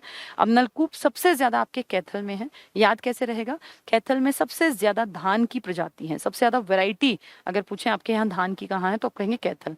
आपकी के की पट्टी थी ना, करनाल, कैथल और कुरुक्षेत्र, जिसमें धान बहुत ज्यादा था। पानीपत, सोनीपत खूब ज्यादा है लेकिन वो मेन है। तो उसी को हम कंसीडर करके याद करेंगे। कैथल में धान सर्वाधिक था, किसमें, टोटलिटी की बात नहीं कर रही, वो अलग, वो करनाल में है। लेकिन अगर किस्में कहें तो जैसे किस्में ज्यादा वहां है तो वहां ट्यूबवेल भी ज्यादा है, ऐसे कोड कर लेना, ठीक है। ट्यूबवेल सबसे ज्यादा, और सबसे कम कहाँ होंगे, पंचकुला, क्योंकि जरूरत ही नहीं है। आप देखो ना 43% पे तो अगलों के वन लगे हुए हैं, और सबसे कम गेहूं पैदा करते हैं, तो ट्यूबवेल की ज्यादा जरूरत नहीं। पहाड़ी इलाका है, बारिश अच्छी होती है, और फिर ये नांगल उत्थापक है ना, ये अंबाला के आसपास खूब बढ़िया सिंचाई करती है। राज्य में सर्वाधिक नलकूप मतलब ट्यूबवेल द्वारा सिंचाई कैथल में, ये इंपॉर्टेंट है, कैथल में। जबकि सबसे कम नलकूपों द्वारा सिंचाई कहाँ होती है, पंचकुला में। पंचकुला में एरिया ही कम है ना, टोटल लैंड एरिया जो मतलब प्रोडक्शन के लिए। राज्य में वन्य प्राणियों के संरक्षण, ये भी थोड़ा सा सुन लो। आपके देश में एक प्रोजेक्ट बड़े स्तर पे लॉन्च हुआ जब इंदिरा गांधी आपकी प्राइम मिनिस्टर थी, प्रोजेक्ट टाइगर। उस दौर में हर राज्य ने अपने अपने राज्य में कुछ अलग हटके किया। तो उसी टाइम हरियाणा में 1971 में ये नोटिस में आया कि हरियाणा में भी वन्य जीव हैं, अगर थोड़ा सा इनकी केयर की जाएगी तो वन्य जीवों का जो टोटल नंबर है वो बढ़ाया जा सकता है, इनको थोड़ी सिक्योरिटी सेफ्टी मिले। तभी तो national parks, wild life sanctuary और रिजर्व और ये सब बनाए गए। तो उस टाइम पर 1972 में आपके हरियाणा में एक मान लीजिए कानून के तहत कि भाई ये वाला एरिया रेस्ट्रिक्टेड है, यहाँ आम आदमी नहीं घुसेगा, वो कोई यहाँ पे काट नहीं सकता चीजों को, वो लकड़ियां नहीं तोड़ सकता, वो पेड़ को नहीं कुछ भी हार्म पहुंचा सकता, इस तरह से अधिनियम बना दिया। फिर उसके बाद में आपके यहाँ शिकार पर भी प्रतिबंध लगा दिया लेटर स्टेज में जाके 1991 में। तो 1972 में आपके यहाँ वन्य जीव से जुड़ा अधिनियम, एक कानून बनाया। फिर उसमें और ऐड कर दिया कि यहाँ पे शिकार करना प्रतिबंधित है, खुले में हरियाणा में कोई शिकार नहीं कर सकता। कब बनाई है, 1992 में, 91 में। तो वो 72 में, वो 91, 72 में इंदिरा गांधी आपके देश में थी, और 92 में, 91 में राजीव गांधी बनने थे पीएम, लेकिन उनका मर्डर हो गया था। दोनों माँ बेटे के टाइम में याद कर लेना, ठीक है। राज्य में वन्य प्राणियों के संरक्षण का अधिनियम, अधिनियम मतलब कानून, मार्च 1972 को लागू हुआ। इस अधिनियम में चेंज किया, अमेंडमेंट किया, सितंबर 1991 से शिकार पर भी प्रतिबंध लगा दिया। तो आपके यहाँ जो वन्य प्राणियों का संरक्षण है ना, भाई कोई इनका शिकार ना करे, कोई इनको मार ना दे, ये 1972 से है। और फिर इसमें भाई शिकार भी नहीं करना, एक तो होता है भाई गाड़ी के नीचे आ गया ऐसा कुछ, एक होता है जानबूझ के शिकार करना, वो 1991 में प्रतिबंधित कर दिया। दोनों इंपॉर्टेंट है ये। सुल्तानपुर पक्षी विहार, आप अच्छी तरह जानते हैं आपके राज्य में सिर्फ 2 नेशनल पार्क्स हैं। कहने को वो दिखावटी, उनमें कुछ मिलता खास नहीं है, लेकिन फिर भी भाई 2 हैं तो हम बात करेंगे। एक है आपका सुल्तानपुर पक्षी विहार, पहले था, अब सुल्तानपुर नेशनल पार्क है। ये पक्षी विहार, एक आदमी था, माइकल जैक्सन का नाम सुना होगा ना, वो जो डांस करने वाला था, उस जैसा नाम है, Peter Michael Jackson. Peter Michael Jackson, उसने, वो पक्षी वैज्ञानिक था, घूमता था, पक्षियों को देखता था, उसको बड़ा इंटरेस्ट था पेड़ पौधों में, फ्लोरा फौना में, मतलब कहाँ क्या प्रजाति, कैसा माहौल, क्या चाहिए। तो उसने एक चिट्ठी लिखी 1971 में इंदिरा गांधी को। तो दिल्ली थी इंदिरा गांधी, भाई पीएम तो दिल्ली रहेगा ना, तो उन्होंने एक लेटर लिख के कहा कि भाई ऐसे ऐसे ना आपके दिल्ली से थोड़ा दूर गुड़गांव में एक इलाका है जो वेटलैंड है, और जहाँ पे एक झील है, बहुत सारे पेड़ हैं, और जहाँ पे नेचुरल कंडीशंस हैं बहुत बढ़िया पक्षियों के लिए, बहुत सारे पक्षी यहाँ आते हैं। तो आप अगर परमिशन दे दें तो इस इलाके को हम थोड़ा सा सेफ बना दें, एक तरह से रिजर्व बना दें। तो इंदिरा गांधी ने कहा ठीक है, मैं आऊंगी, देखूंगी, मुझे ठीक लगा तो मैं इसके लिए परमिशन कर दूंगी। अब इंदिरा गांधी क्योंकि पीएम थी, ढेर काम थे, कहाँ इतना टाइम मिलता है, तो उन्होंने उस टाइम जो सीएम थे आपके हरियाणा के, बंसीलाल जी, चौधरी बंसीलाल जी, इनको कहा कि भाई ऐसे ऐसे आप देख आइए, भाई आपके राज्य का वो है। बंसीलाल जी ने विजिट किया, उन्होंने कह दिया हाँ इस इलाके में खेती बाड़ी तो हो नहीं सकती, तो यूज का एज सच है नहीं, इसको रिजर्व के नाम पे अगर हम नेशनल पार्क बना दें, या पहले वाइल्ड लाइफ सेंचुरी बना था वो बना दें, तो थोड़ा सा भाई ये होगा कि चलो एक एरिया आपका सेफ हो गया जानवरों के लिए, बहुत कोई बड़े जानवर तो यहाँ है नहीं। तो फिर उसके बाद वो धीरे धीरे पहले वाइल्ड लाइफ सेंचुरी बना। वाइल्ड लाइफ में क्या होता है, विद परमिशन पेड़ काट सकते हैं, थोड़ा सा इस तरह की चीजें, ह्यूमन एक्टिविटीज परमिटेड होती हैं, जैसे कि कहाँ थी आपके संरक्षित में, तो उसी तरह से। फिर थोड़ा लेटर स्टेज में 1989 में ये फील किया गया कि इसको नेशनल पार्क बना दो। 1989 में इसको नेशनल पार्क बना दिया, लेकिन एचएसएससी ने पिछली बार पेपर में दिया तो उन्होंने 1991 को ठीक माना। अगर आप इसको डिटेल पढ़ें तो 1989 मिलेगा, लेकिन क्योंकि एचएसएससी भैया कुछ भी कर सकती है, तो उन्होंने 1991 को अपने पेपर में ठीक माना था। ठीक है, मैं अब टीचर हूँ, मेरा जिम्मेदारी है दोनों बातें तुम्हें बता दूं। अगर हम वैसे देखें डिटेल में जाएं तो 1989 में हुआ था, लेकिन उनकी माने तो 1991 कहते हैं वो। ठीक है, तो उसके बाद ये एक नेशनल पार्क बना दिया, और अब ये सुल्तानपुर नेशनल पार्क है। पहले ये सलीम अली पक्षी अभ्यारण्य था, पक्षी उद्यान था। सलीम अली कौन थे, आपके देश में एक बहुत बड़े ऑर्निथोलॉजिस्ट हुए, ऑर्निथोलॉजिस्ट पक्षी वैज्ञानिक, जो पूरा पक्षियों को जिन्होंने अपनी लाइफ डिवोट कर दी, उनके बारे में जानना, उनको निहारना, उनको समझना, उनके ऊपर किताबें लिखना, लोगों को अवेयर करना। तो डॉक्टर सलीम अली के नाम पे, जो बर्ड मैन ऑफ इंडिया कहलाते हैं, उनके नाम पे आपके यहाँ सलीम अली पक्षी विहार था, जिसको आपकी सरकार ने फिर बना दिया नेशनल पार्क। अब Salim Ali national park already था, तो उसको पक्षी विहार का नाम सलीम अली नेशनल पार्क नहीं कर सकते थे, इसलिए नाम बदल के कर दिया सुल्तानपुर नेशनल पार्क, जो कहाँ है आपके गुड़गांव में। ठीक है, उसी की बात बता रहे हैं। सुल्तानपुर पक्षी विहार का पुराना नाम क्या था, Salim Ali, bird man of India के नाम पर पक्षी विहार है। इसकी खोज करने का श्रेय पीटर जैक्सन को, माइकल पीटर जैक्सन, पूरा नाम है माइकल पीटर जैक्सन, उनको जाता है। राज्य का सबसे बड़ा वन्य जीव अभ्यारण्य कलेसर नहीं है, ये बड़ा लिखा था उसने सबसे ऐड कर दिया। बड़ा वन्य जीव अभ्यारण्य है कलेसर, लेकिन कलेसर से दुगने से भी ज्यादा बड़ा है अबूब शहर, जो कि 29,000 एकड़ में फैला है, तो बहुत बड़ा है, बहुत ज्यादा बड़ा। ठीक है, तो अगर कहें नंबर 1 आपके यहाँ पे, अब ये दो अलग बातें बोल रही हूँ, आपके यहाँ 2 नेशनल पार्क्स हैं, एक कलेसर वाला और एक सुल्तानपुर वाला। 2 में से बड़ा कौन सा है, तो कलेसर। आपके यहाँ वाइल्ड लाइफ सेंचुरी है 8, हम आगे डिटेल से पढ़ेंगे, जिनमें एक कलेसर भी है, एक अबूब शहर। तो अगर पूछे सबसे बड़ी तो आप कहेंगे अबूब शहर। वाइल्ड लाइफ सेंचुरी कलेसर बड़ी नहीं है, लेकिन नेशनल पार्क कलेसर सबसे बड़ा, एक्चुअली है ही 2, तो उनमें नंबर 1 कौन है, कलेसर। ठीक है, अब देखें सबसे बड़ा को काट देना सबसे को, राज्य का एक बड़ा वन्य जीव अभ्यारण्य कलेसर में स्थित है, यहीं तो मिलते हैं वो साल। भिंडावास जो कि झज्जर में है, अपनी सुंदर झील के लिए प्रसिद्ध है, भिंडावास। और कापड़वास, खप्परवास, खापरवास, कुछ भी लिखा मिल जाए, ये कहाँ पड़ेंगे दोनों, कापड़वास भी, खप्परवास भी वही है, और खापरवास भी वही है, और भिंडावास, दोनों झज्जर में 1.5 किलोमीटर के दायरे पर है। तो ये वेटलैंड है और सुंदर झील है भिंडावास में। ठीक है, पंचकुला मोरनी, मोरनी हिल्स में चीड़, और करनाल में ढाक या पलाश, और यमुनानगर के कलेसर में साल। ये तीनों ध्यान रखना, अगर मोरनी आए तो पाइन वाले टिक कर देना, चीड़ वाले टिक कर देना। ठीक है, और अगर आए ये अपने सीएम सिटी वाला तो ढाक और पलाश, और अगर पूछें कि आपके कलेसर में तो साल, तीनों इंपॉर्टेंट है। सिंदूर वाला भी साल वाले में। हरियाणा वन नीति 2006 के अनुसार प्रदेश के कुल भौगोलिक क्षेत्र के 20% भाग पर वन होने चाहिए, लेकिन अगर वन की बात करें तो आपके यहाँ भी 4% पर भी वन क्षेत्र नहीं है। टोटल मिला के वन वृक्ष आप 7 के आसपास हैं, तो टोटल अभी आप वनों में, ऐसा नहीं कि आप वन में आगे पहुंच गए हैं। India state of forest report 2017 के अनुसार हरियाणा में वन क्षेत्र 1588, मैंने बताया ना 3003 कैसे बना, एक 1415 और एक 1588, थोड़ा सा फेरबदल कर सकते हैं। 1588 को अगर वो 1594 देते हैं तो आप 14-15 में से हटा देना उतने। ठीक है, फिर वो 14, 9 या 6 जितना निकले उतना कर देना। तो आपके यहाँ वन जो है 1588 वर्ग किलोमीटर, और वृक्ष 1415, दोनों को ऐड करोगे तो 3003 वर्ग किलोमीटर आ जाएगा। इस प्रकार वन और वृक्ष दोनों मिलाकर 3003 वर्ग किलोमीटर हरियाणा के कुल भौगोलिक का 6.7, तो लगभग 7% आपका होने वाला है। 3003 वर्ग किलोमीटर, 1415 एक है और 1588 दूसरा है वर्ग किलोमीटर में। राज्य में सर्वाधिक वन क्षेत्र की वृद्धि किसने की? फरीदाबाद। तभी तो कौन से रैंक पे आ गया? थर्ड। पहले फर्स्ट सेकंड थर्ड कौन थे? पंचकुला, यमुनानगर, गुड़गांव। बीच में कौन एंट्री कर गया? फरीदाबाद। फोर्थ कौन चला गया? गुड़गांव। ठीक है, तो इंपॉर्टेंट है ये। क्या फरीदाबाद में पर्यावरण न्यायालय भी है? बिल्कुल, 2 न्यायालय थे ना आपके कोर्ट, कहाँ कहाँ? एक फरीदाबाद में, एक कुरुक्षेत्र, और एक वो जो वैसा कोर्ट कहीं भी बैठक लगाने वाला वो करनाल में था।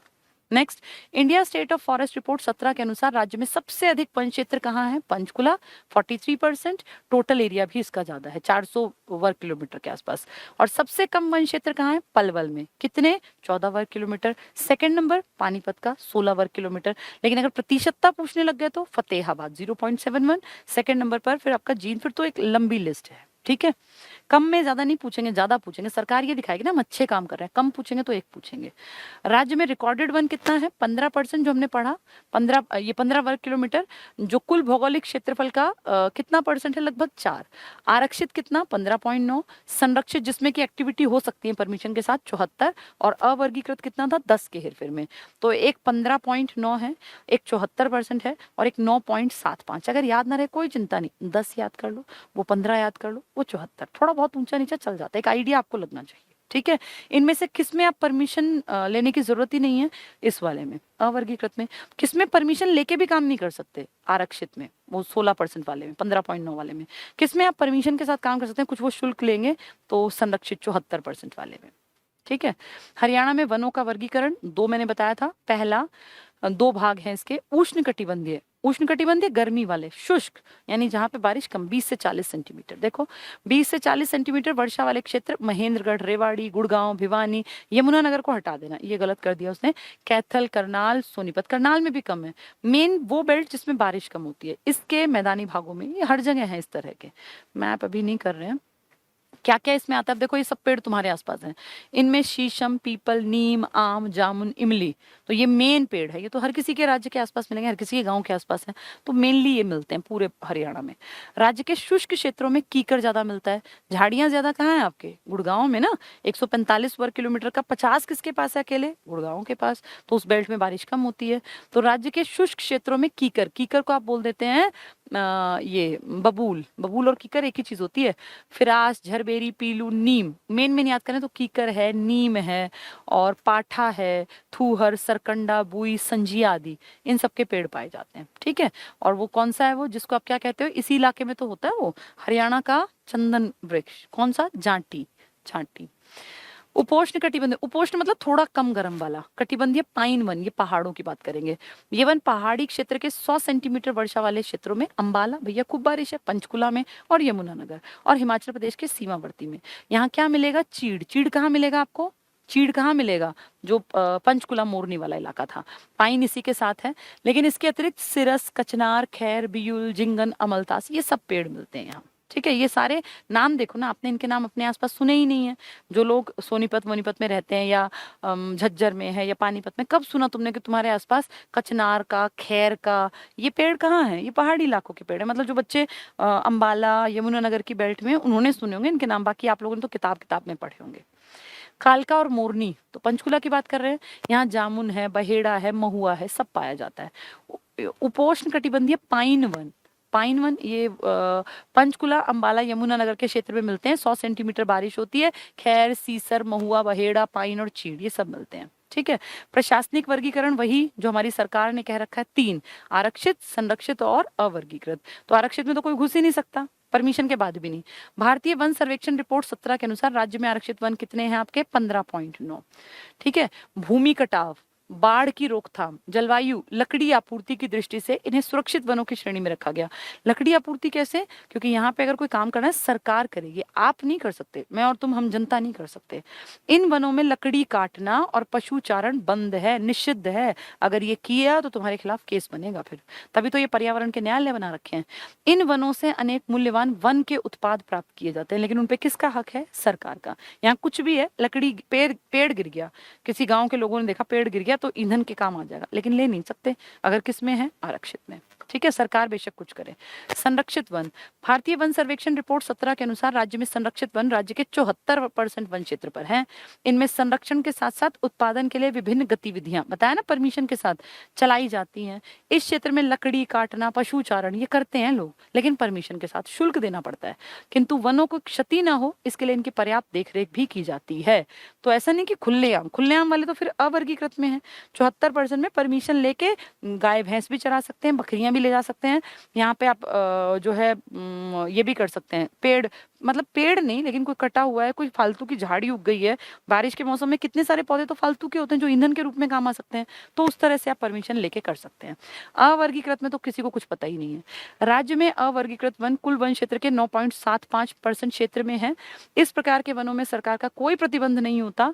इन वनों में लकड़ी काटना, पशु चारण, इनकी आजादी है, परंतु इस एवज में सरकार कुछ शुल्क प्राप्त करती है। हर जगह नहीं करती, ऐसा नहीं है कि हर जगह करे, पता भी नहीं चलता। लोग जो गाँव के आसपास के इलाके आप देखो ना, कितनी बार लोग जो है पेड़ पूड़ काट देते हैं, कहाँ उनकी गिनती होती है। हरियाणा की प्रमुख वन संरक्षण योजनाएं और कार्यक्रम जो मैंने सब बता दिया वो सब इसमें आएगा। सामुदायिकी वानिकी योजना, कम्युनिटी बेस्ड, जिसमें कि फॉरेस्ट के ऊपर काम करेंगे। ये योजना यूरोपीय संघ, बताया ना मैंने, यूरोपीय संघ की सहायता से 1998-99 सामुदायिक वानिकी हम पढ़ तो रहे थे 88 98 ये और 99 में प्रारंभ की गई। 2006-07 में कंप्लीट भी हो गई। इसमें पैसा किसने लगाया था? यूरोपीय संघ, उसने हमें हेल्प की। इस योजना के अंतर्गत लगभग 27,000 हेक्टेयर भूमि पर पौधारोपण किया गया। तो कम्युनिटी में पौधे लगाने के लिए एक टारगेट बनाया, जिसमें कि हमारी मदद किसने कर दी? यूरोपीय संघ ने। EU वाला इलाका है ये, यूरोपीय संघ, ठीक है, यूरोपीय यूनियन।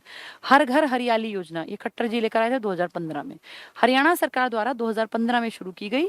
इसके अंतर्गत स्थानीय प्रजातियों के विकास पर, भाई जो लोकल तुम्हारे एरिया में पेड़ है ना, उनको बढ़ाओ, चाहे वो नीम का है, वो कीकर का है, किसी का भी, उसको बढ़ाओ। इन स्थानीय प्रजातियों के अंतर्गत पीपल आया, नींबू, अनार, देसी आम, जामुन, हरड़, बहेड़ा, शहतूत, बेरी, बकैन, जड़ी, रोहेड़ा, बड़, गूंदनी, जो मिलता हो उसको बढ़ाओ। हर घर हरियाली लाओ। लेकिन कंडी योजना, वर्ल्ड बैंक ने पैसा दिया, जो तुम्हारे पहाड़ है ना वहां पे बढ़ा लो। जैसे आपने कहाँ बढ़ा लिया, 33% से आप 43% पे ले गए ना, कहाँ वाले इलाके को? पंचकुला, उसी के लिए था। वर्ल्ड बैंक द्वारा संपोषित, मतलब उन्होंने पैसा लगाया। ये योजना अंबाला और यमुनानगर जिलों के उत्तरवर्ती भाग, मतलब पहाड़ी, इसमें पंचकुला भी आ गया, अंबाला भी, यमुना, जहाँ शिवालिक है उसके आसपास, शिवालिक क्षेत्र ये था मेन, में पुनः वृक्षारोपण से संबंधित है। तो आप देखो आपके यमुनानगर में भी है, प्रतिशतता में आप पढ़ते हैं ना, पहला नंबर किसका? पंचकुला का, सेकंड नंबर यमुनानगर, फिर फरीदाबाद और गुड़गांव, वो साउथ वाले हैं। नेक्स्ट, ये योजना वन, कृषि, पशुपालन और बागवानी विभागों की समेकित, मतलब सबने इंटीग्रेटेड करके कि भाई पैसा लगाते हैं, इस इलाके में पेड़ों की संख्या बढ़ाते हैं। अरावली पर्वत श्रृंखला, अब अरावली में तो बिल्कुल ही नंगी चट्टाने हैं जिन पे पेड़ पौधे भी नहीं है, तो वहां कहा कि यार खाली ना पड़ा है, इन पे दोबारा कोशिश करो पेड़ों को लगाने की, तो उसके लिए पैसा निकाला।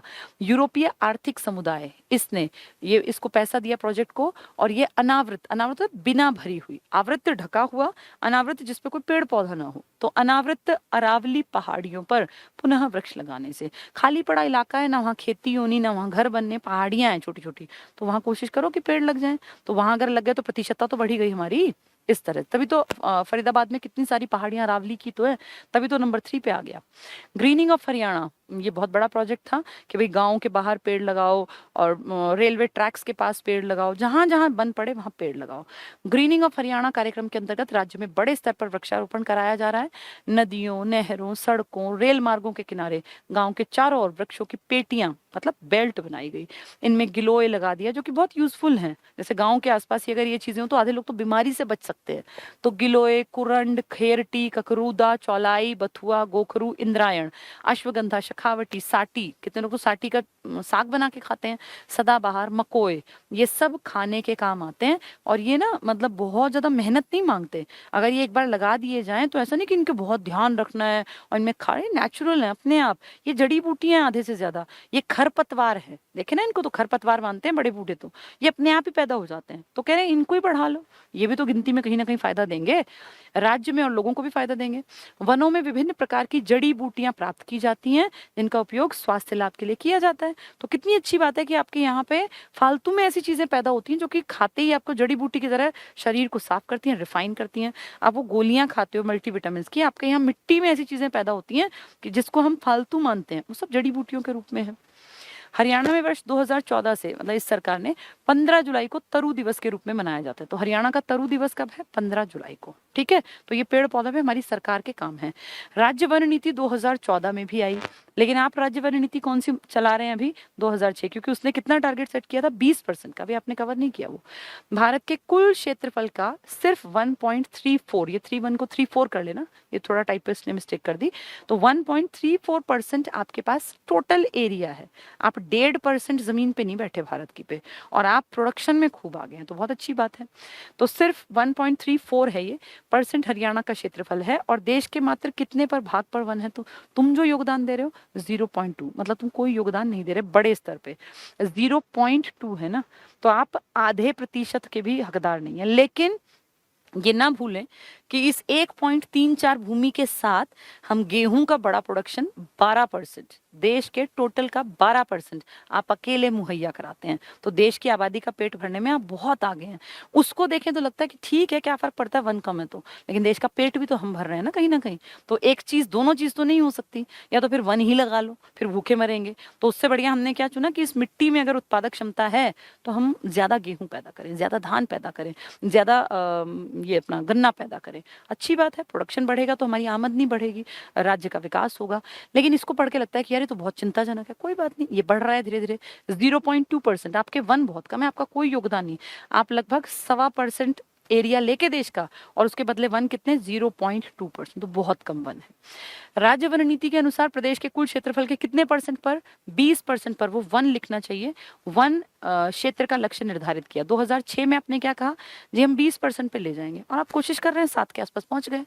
वन संपदा के सतत विकास के उद्देश्यों से हरियाणा सरकार द्वारा वन नीति 2006 बनाई गई थी कि हम काम करेंगे, और कर भी रहे हैं। ऐसे कहना कि बिल्कुल काम नहीं कर रहे, गलत होगा।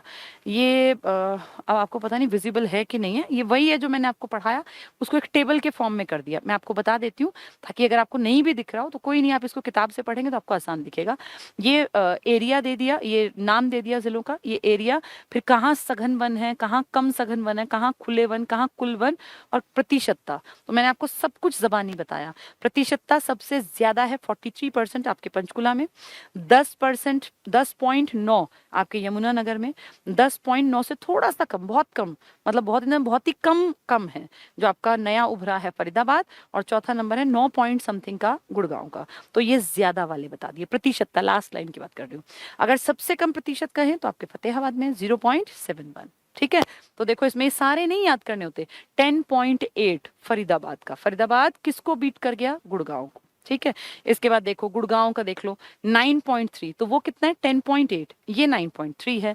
इसके बाद एक आपको देखना है इसमें 0.78 का जींद का, मैंने बताया ना सेकंड कम। 0.71 फतेहाबाद सबसे कम प्रतिशत लेके बैठा, फिर जींद 0.78। फिर इसके बाद आपका ज्यादा और कम की बात करेंगे, सारे कोई नहीं पूछने वाला। इसमें प्रतिशतता की बात करें तो देखो पंचकुला है 15वें नंबर पर 43%, 391 स्क्वायर किलोमीटर पूरा एरिया।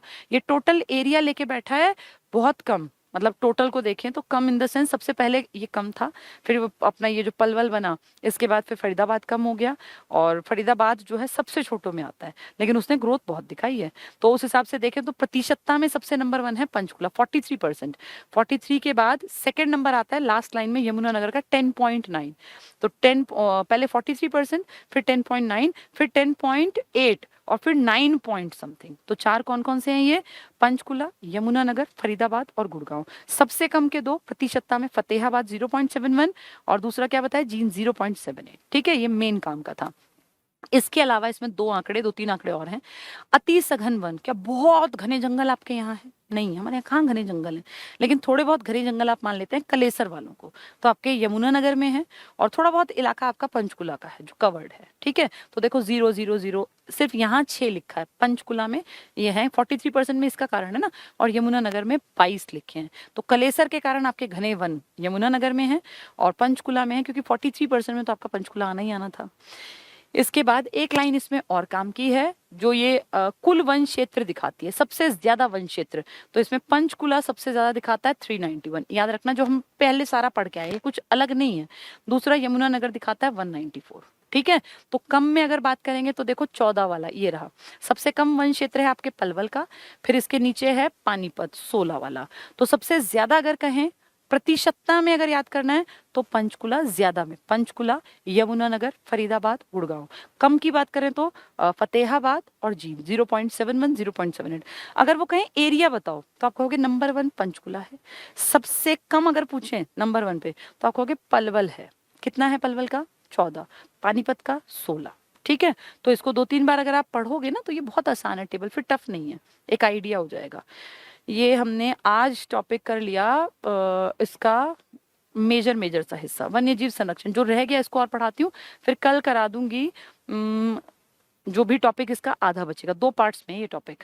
पर्यावरण संबंधी मामलों को निपटाने के लिए कहाँ कहाँ आपके कोर्ट हैं? फरीदाबाद और कुरुक्षेत्र में 2 पर्यावरण न्यायालय हैं। देखो जैसे क्लास में ना, अब ये सिलेबस हमारा धीरे क्यों चल पाता है, क्योंकि मैं एक बात को आपको कई कई बार बताती हूँ। अब जैसे ये सब पॉइंट्स मैंने पहले आपको आधा घंटा क्लियर किए, अगर मैं उस आधे घंटे के बाद इसको ना पढ़ाऊं तो मैं आज ही इस टॉपिक को कंप्लीट करा दूं। ये जो हम ज्यादा टाइम लेते हैं ना, इसका कारण क्या है? पहले एक बार कॉन्सेप्ट को मुझे समझाना पड़ता है सारा, फिर उसको शब्दशः एक एक लाइन पढ़ानी पड़ती है ताकि तुम्हें वो लंबे टाइम तक याद रहे। नहीं तो मैं क्या कर सकती हूँ, मैं इसको लगवाऊं ही ना फाइल को, मैं सिर्फ आके ये बातें बता दूं, आधे घंटे में क्लास पूरी और 1 घंटे में तो 2 टॉपिक पूरे। लेकिन उन 2 टॉपिक्स में से तुम्हारे पल्ले नहीं पड़ेगा कुछ भी। तो ये जो टाइम ज्यादा लग रहा है ना, इसका कारण है। नहीं तो खत्म करने को तो किताब 30 दिन की किताब है, कर दो खत्म। सिर्फ मैं आके 1 दिन में वन्य जीव आज अभ्यारण्य भी करा दूं, नेशनल पार्क मैंने साथ साथ बोल दिए, मेरे लिए 10 मिनट का काम है। लेकिन मुझे पता है कि ये टॉपिक मैं अगर 2 दिन में कराऊंगी तो ये लंबे टाइम तक याद रहेगा। कारण पहले सुन लिया, समझ लिया, फिर किताब से एक एक शब्द पढ़ लिया। इसमें मार्क्स नहीं कटेंगे। जैसे कुछ भी पढ़ो, कम पढ़ो, लेकिन पढ़ना ऐसा कि उस टॉपिक से तुम्हारा एक भी नंबर ना कटे। ऐसा ना हो सब कुछ पढ़ लिया और वहां एक भी टॉपिक तुम्हें क्लियर ना मिले, फिर तुम फंसोगे। तो इसलिए इसमें ना मेहनत ज्यादा लगती है, मेरी भी, लेकिन तुम्हारी समझ ज्यादा अच्छी बनती है। एक चीज को तुमने पर्यावरण न्यायालय आज आज में कम से कम मैंने 4-5 बार बोल दिया। अगर मैं सिर्फ इसको एक बार बोल देती तो मेरा तो काम निपट गया था, मुझे क्या करना है। लेकिन मुझे पता है कि तुम बार बार भूलोगे, तुम आधे उसमें हिसार टिक करोगे, क्योंकि पहले हम लोग इसको हिसार याद करते थे, लेकिन जब ये पेपर में आया तो फिर इसको डिटेल देखा तो हिसार वाला नहीं मानते। वो हिसार सिर्फ कागजी फाइल में था, बना नहीं था, बना था वो कुरुक्षेत्र में। और अगर वो पूछ ले इसका कैंप कोड तो हमें याद हो करनाल में। ये जो मैं 5-10 बार एक चीज को रिपीट करती हूँ ना, ये टाइम कंज्यूमिंग प्रोसेस होता है। इसमें सिलेबस स्लो चलेगा, लेकिन जब भी पूरा होगा उस टाइम तुम्हें ये कंफर्म होगा कि अब मेरे मार्क्स आ जाएंगे। हमें भाग दौड़ के, मेरा टारगेट बिल्कुल नहीं है कि मैं टाइम पास करा के और 1 दिन में बस मुझे निपटाना है।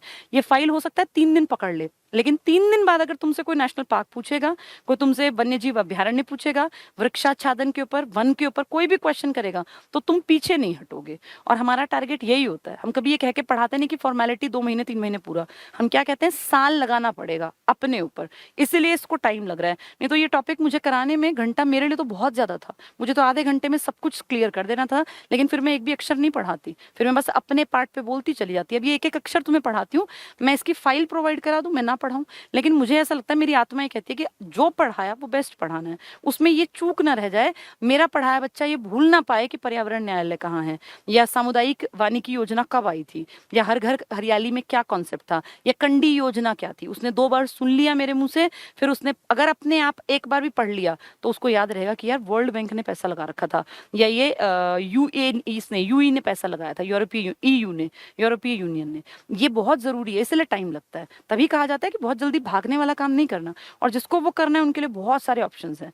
ये जो यूट्यूब है ना, ये ज्ञान का महासागर है, लेकिन चीजें याद नहीं रहती। याद रखने के लिए टीचर की मेहनत लगती है, स्टूडेंट की मेहनत लगती है। ठीक है, इसलिए हम 1000 बार, अब मैं कितनी बार बोल चुकी है, अब ये याद हो जाना चाहिए कि फरीदाबाद और कुरुक्षेत्र। अब गलती का कोई चांस ना हो। कैंप कोर्ट कहाँ है? करनाल में। अब कोई हिसार टिक नहीं करेगा अगर वो ध्यान से सुन रहे तो। वन्य जीव संरक्षण, हरियाणा में प्राकृतिक वनों की कमी है, पर जलवायु विविधता के कारण यहाँ वन्य जीव हैं, विशेष रूप से स्थानीय और प्रवासी पक्षियों की प्रजाति हेतु प्राकृतिक आवास के रूप में उपयुक्त है। भारत में पाई जाती हैं 1250 प्रजातियां पक्षियों की, जिनमें से 500 आपके राज्य में। और ये तब है जब हम कहते हैं जी हम तो वन ज्यादा है ही नहीं हमारे यहाँ, हम तो 0.2% का योगदान दे रहे हैं, तब आपके यहाँ पूरे देश की 1250 में से 500 प्रजातियां पाई जाती हैं। 2 आपके नेशनल पार्क है, एक सुल्तानपुर वाला, एक कलेसर वाला। नेशनल पार्क कलेसर वाला बड़ा है। आपके यहाँ 8 वाइल्ड लाइफ सेंचुरी है, जिनमें सबसे बड़ी आपके सिरसा की अबूब शहर वाली है, और सबसे छोटी आपकी कुरुक्षेत्र की छिलछिला है। ठीक है।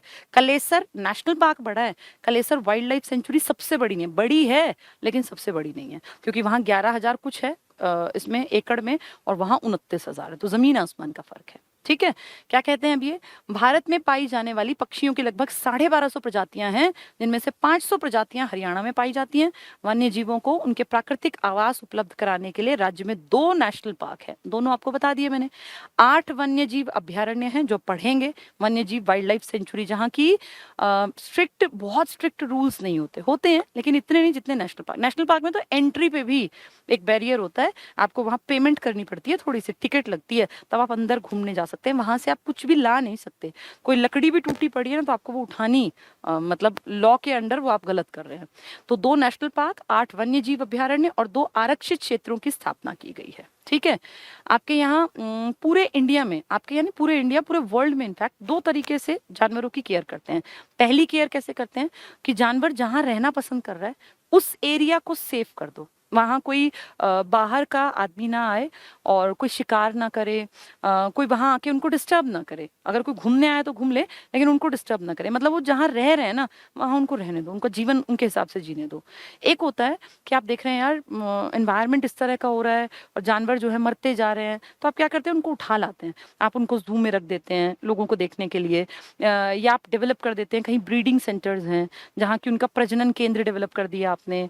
तो जहाँ आपने हैचरी जो है तो ना फिश पॉन्ड, एक तो होता है प्राकृतिक मछलियां, भाई नदी में नाले में कहीं भी हो जाती हैं, गांव में जो जोहड़ होता है उसमें भी, लेकिन एक होता है कि हम डेवलप करेंगे, हमने एक एरिया पूरा खोदा, देखा होगा ना आपने आजकल गांव में कहाँ कहाँ लोग जो अपने खेतों में से मिट्टी उठवा देते हैं और फिर उसको गहरा करके उसमें पानी भर देते हैं, वो जाल सा लगा देते हैं ताकि पक्षी जो है वो लोग ना आए मछली खाने, उसमें मछलियों के बीज मतलब मछली, बहुत छोटी मछली, फिर मछलियां हो जाती है। मत्स्य पालन पर लगातार हमारी सरकार काम कर रही है और बहुत बढ़िया बिजनेस है, क्योंकि ना हजारों रुपए किलो बिकती है मछलियां, डिपेंड करता है क्वालिटी क्या है, तो उसके लिए सरकार बहुत सारे काम कर रही है। तो उसी की बात कर रहे हैं ये, कि एक होता है जिसमें नेचुरल कंडीशंस में आप उस कंडीशन को सेफ बनाते हैं, और एक होता है जिसमें आप पक्षी को, जानवर को उठा के उसकी नेचुरल हैबिटेट में से और अपने यहाँ डेवलप कर लेते हैं एक ऐसा मतलब एनवायरनमेंट।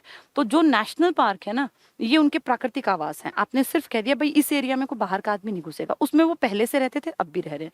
लेकिन जितने जू हैं, जितने बोटेनिकल गार्डन्स हैं, या जितने जो ये है ना आपके हैचरी वगैरह, फिश पॉन्ड जहाँ वो मछलियाँ पालते हैं, ये सब आपने अपने बेसिस पे डेवलप किए और आप जंगल से उठा के जानवरों को वहां ले आए, फिर आप वहां ब्रीडिंग सेंटर बना रहे हैं ताकि उनकी जनसंख्या बढ़े, वो अपने आप नेचुरल कंडीशन में खत्म हो रहे। तो 2 तरह के हैं, जहां पे वो थे उसको आपने सेव किया तो वो कहलाता है इन सिटू। देखो वही बता रहे हैं ये, पौधे और वन्य जीव संरक्षण के 2 टॉपिक हैं, ये बहुत इंपॉर्टेंट है।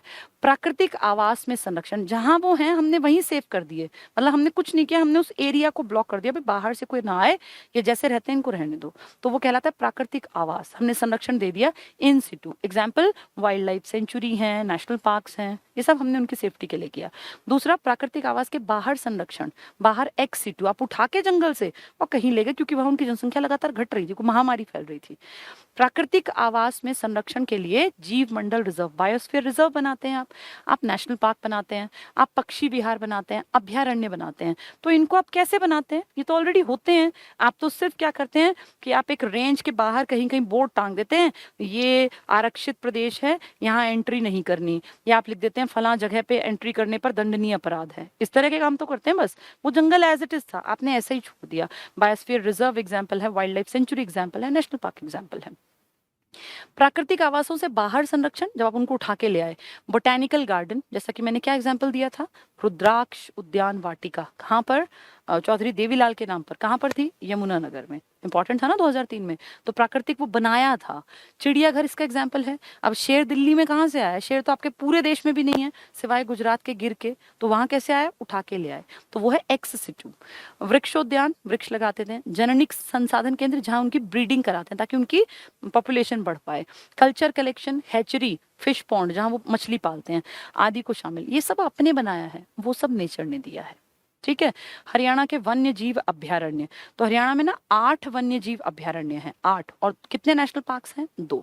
चलिए फटाफट देखते हैं वन्य जीव अभ्यारण्य। पहला भिंडावास, भिंडावास आपके झज्जर में है, सुंदर झील के लिए प्रसिद्ध है, और ये और कापड़वास या खप्परवास या कापरवास कुछ भी कह लीजिए, इनमें 1.5 किलोमीटर का अंतर है, दोनों पड़ते हैं आपके झज्जर में। वेटलैंड है ये, मतलब यहाँ पे गीला टाइप का एरिया पड़ा रहता है, कोई बहुत अच्छी खेती नहीं हो पाती, इसलिए इसको सेव कर दिया। तो भिंडावास वन्य जीव अभ्यारण्य है झज्जर में। भारत सरकार ने 2009 को पक्षी अभ्यारण्य के रूप में स्थापित कर दिया। तो हरियाणा सरकार ने, भारत सरकार ने देखा कि ठीक है भैया ये इलाका अच्छा है, पक्षी अभ्यारण्य बना दो, कारण यहाँ वैसे भी खेती नहीं हो सकती थी। ये अभ्यारण्य हरियाणा के झज्जर जिले में है। क्षेत्रफल इसका 1074 एकड़ है। 1 एकड़ मतलब 1 किला आम भाषा में, तो 1000 किले। ठीक है। पक्षियों की लगभग 250। आपके देश में कितनी है? 1250। आपके हरियाणा में कितनी है? 500। तो 1250 पूरे देश में, 500 आपके हरियाणा, और आपके हरियाणा की आधी मिलती है आपके भिंडावास में। ठीक है। ये अभ्यारण्य भूरा हंस मिलता है, बत्तख, लाल बुलबुल, किंगफिशर, पक्षी हैं सारे। ये मेनली पक्षी, देखो नाम भी देखो ना, क्या नाम था? पक्षी, ये था ना पक्षी अभ्यारण्य, तो पक्षी मिलेंगे यहाँ काफी सारे। अगला है खोल ही रैतान। ये पड़ेगा आपके पंचकुला में, पहाड़ियों के पास। तो पंचकुला मोरनी हिल्स के पास वन्य जीव अभ्यारण्य है खोल ही रैतान। यह अभ्यारण्य शिवालिक की पहाड़ियों में पंचकुला में है। इसकी स्थापना 2004 में हुई थी। ठीक है। ये कितने हेक्टेयर में है? 4883 हेक्टेयर।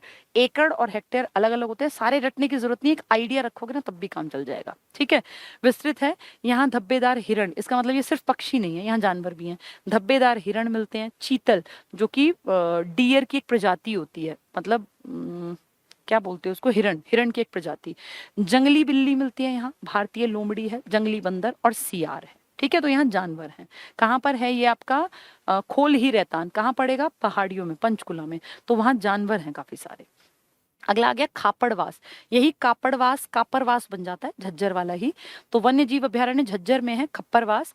झज्जर जिले में स्थापित विभिन्न प्रकार के प्रवासी पक्षी। झज्जर में पक्षी थे, जो पहला पढ़ा भिंडावास, वहां भी पक्षी थे ना। 500 में से कितने? 250। तो यहाँ भी पक्षी हैं। इस अभ्यारण्य को 1991 में अधिसूचित किया गया, लगभग 204 एकड़ में है। तो बड़ा कौन सा हुआ? भिंडावास बड़ा है। सुंदर झील कहाँ है? भिंडावास में। ज्यादा पक्षियों की प्रजाति कहाँ है? भिंडावास में। लेकिन कापड़वास या खप्परवास या खापड़वास भी याद करना, ये भी वहीं पर है। पर्यावरण और प्रदूषण के दृष्टिकोण से ये संवेदनशील क्षेत्र है, यानी यहाँ पे थोड़ा एक सेफ्टी के पॉइंट ऑफ व्यू से काम करना पड़ा। कलेसर, मैंने बताया आपको, नेशनल पार्क, बहुत बड़ा हिस्सा नेशनल पार्क और एक बड़ा हिस्सा वाइल्ड लाइफ सेंचुरी। क्या अंतर? नेशनल पार्क में ना पेड़ काटना, ना विदाउट परमिशन एंट्री करना, ना गाय भैंस चरानी। लेकिन जो वन्य जीव अभ्यारण्य है, यहाँ परमिशन के साथ पेड़ भी काट सकते हैं, परमिशन के साथ। भाई पेड़ टूटा पड़ा है, लकड़ियां ले जाओ, गाय भैंस भी चरा सकते हैं, परमिशन के साथ गतिविधियां कर सकते हैं। तो ये वो है जहाँ गतिविधि पॉसिबल है, यमुनानगर में। ये हरियाणा का सबसे बड़ा अभ्यारण्य है, नहीं है। इसका जो पार्ट नेशनल पार्क है ना, वो सबसे बड़ा है। अब ये टाइपिस्ट ने दोनों में लिख दिया, ये एक्चुअली अगर पूछें, नेशनल पार्क तो 2 हैं, उनमें बड़ा है कलेसर, लेकिन वाइल्ड लाइफ सेंचुरी जो है आपके यहाँ, वो आपके यहाँ 8 है, और उसमें अबूब शहर सबसे बड़ी है। कहाँ? सिरसा में। बहुत अंतर है, ये 11,000 कुछ में है, वो 29,000 में है। तो बहुत जमीन आसमान का अंतर। तो ये सबसे बड़ा नहीं है, लेकिन बड़ा है, ये काफी बड़ा है, क्योंकि ये 11 में है, वो 29 में। इसकी स्थापना 2003 में यमुनानगर जिले में की गई थी। साल जैसे ही कलेसर मिले, साल टिक कर देना। कलेसर को कलेसर क्यों कहते हैं? क्योंकि यहाँ पे कालेश्वर महादेव मठ है, तो कालेश्वर से बिगड़ के ये कलेसर बना है। ठीक है। यहाँ साल वृक्षों की बहुलता है, सिंदूर का पेड़ भी यहीं पर है। क्षेत्रफल 11,570 एकड़ में, वो 29,000 में। कौन सा? अबूब शहर सिरसा वाला, और ये 11,000। तो बहुत अंतर है, लेकिन ये बड़ों में ये भी है। यहाँ चीतल, अब इतना जंगल है तो पक्षियों के लिए नहीं है, यहाँ सब कुछ है। पक्षियों के कौन से थे? खापरवास या खप्परवास या कापड़वास और भिंडावास। भिंडावास में से 250 पक्षी थे ना। संवेदनशील कौन सा था? ये कापड़वास। तो चीतल मतलब वही टाइप ऑफ डियर मान लीजिए, भौंकने वाला हिरण, सांभर, ये भी हिरण की प्रजाति, नीलगाय, ये जानवर मिलते हैं क्योंकि जंगल है। इस अभ्यारण्य को भी संवेदनशील क्षेत्र घोषित किया गया। नाहर आपके रेवाड़ी में है, नाहर, और इसमें काला हिरण मिलेगा, जो कि आपका स्टेट मैमल भी है। ये वन्य जीव अभ्यारण्य रेवाड़ी जिले में है। इसकी स्थापना 1987 को हुई, और इसी साल 1987 में ही आपकी मुरथल में एक कॉलेज की स्थापना हुई थी। हरियाणा का इंजीनियरिंग कॉलेज बना था छोटू राम के नाम पर, आज जिसका नाम है D Crust University. D Crust मतलब Deenbandhu Chhotu Ram University of Science and Technology. तो डी क्रस्ट यूनिवर्सिटी 1987 में एक कॉलेज था, अब वो यूनिवर्सिटी है। उसी साल आपके यहाँ रेवाड़ी में नाहर बना। क्षेत्रफल 211 हेक्टेयर है।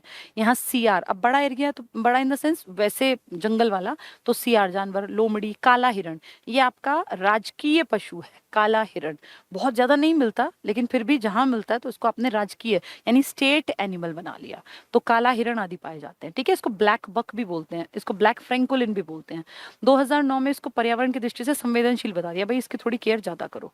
छिलछिला आपके कुरुक्षेत्र में है, सबसे छोटा है, 71 एकड़ में फैला, तो सबसे छोटा, और सबसे बड़ा 29,000 वाला अबूब शहर सिरसा। तो छिलछिला वन्य जीव ये कुरुक्षेत्र में है, ये 29 हेक्टेयर में विस्तृत है। ये एकड़ पूछे तो 71 और वैसे पूछे हेक्टेयर तो 29, ठीक है। शीतकालीन पक्षियों को आकर्षित करता है, यानी ये पक्षियों के लिए मेन है कुरुक्षेत्र वाला।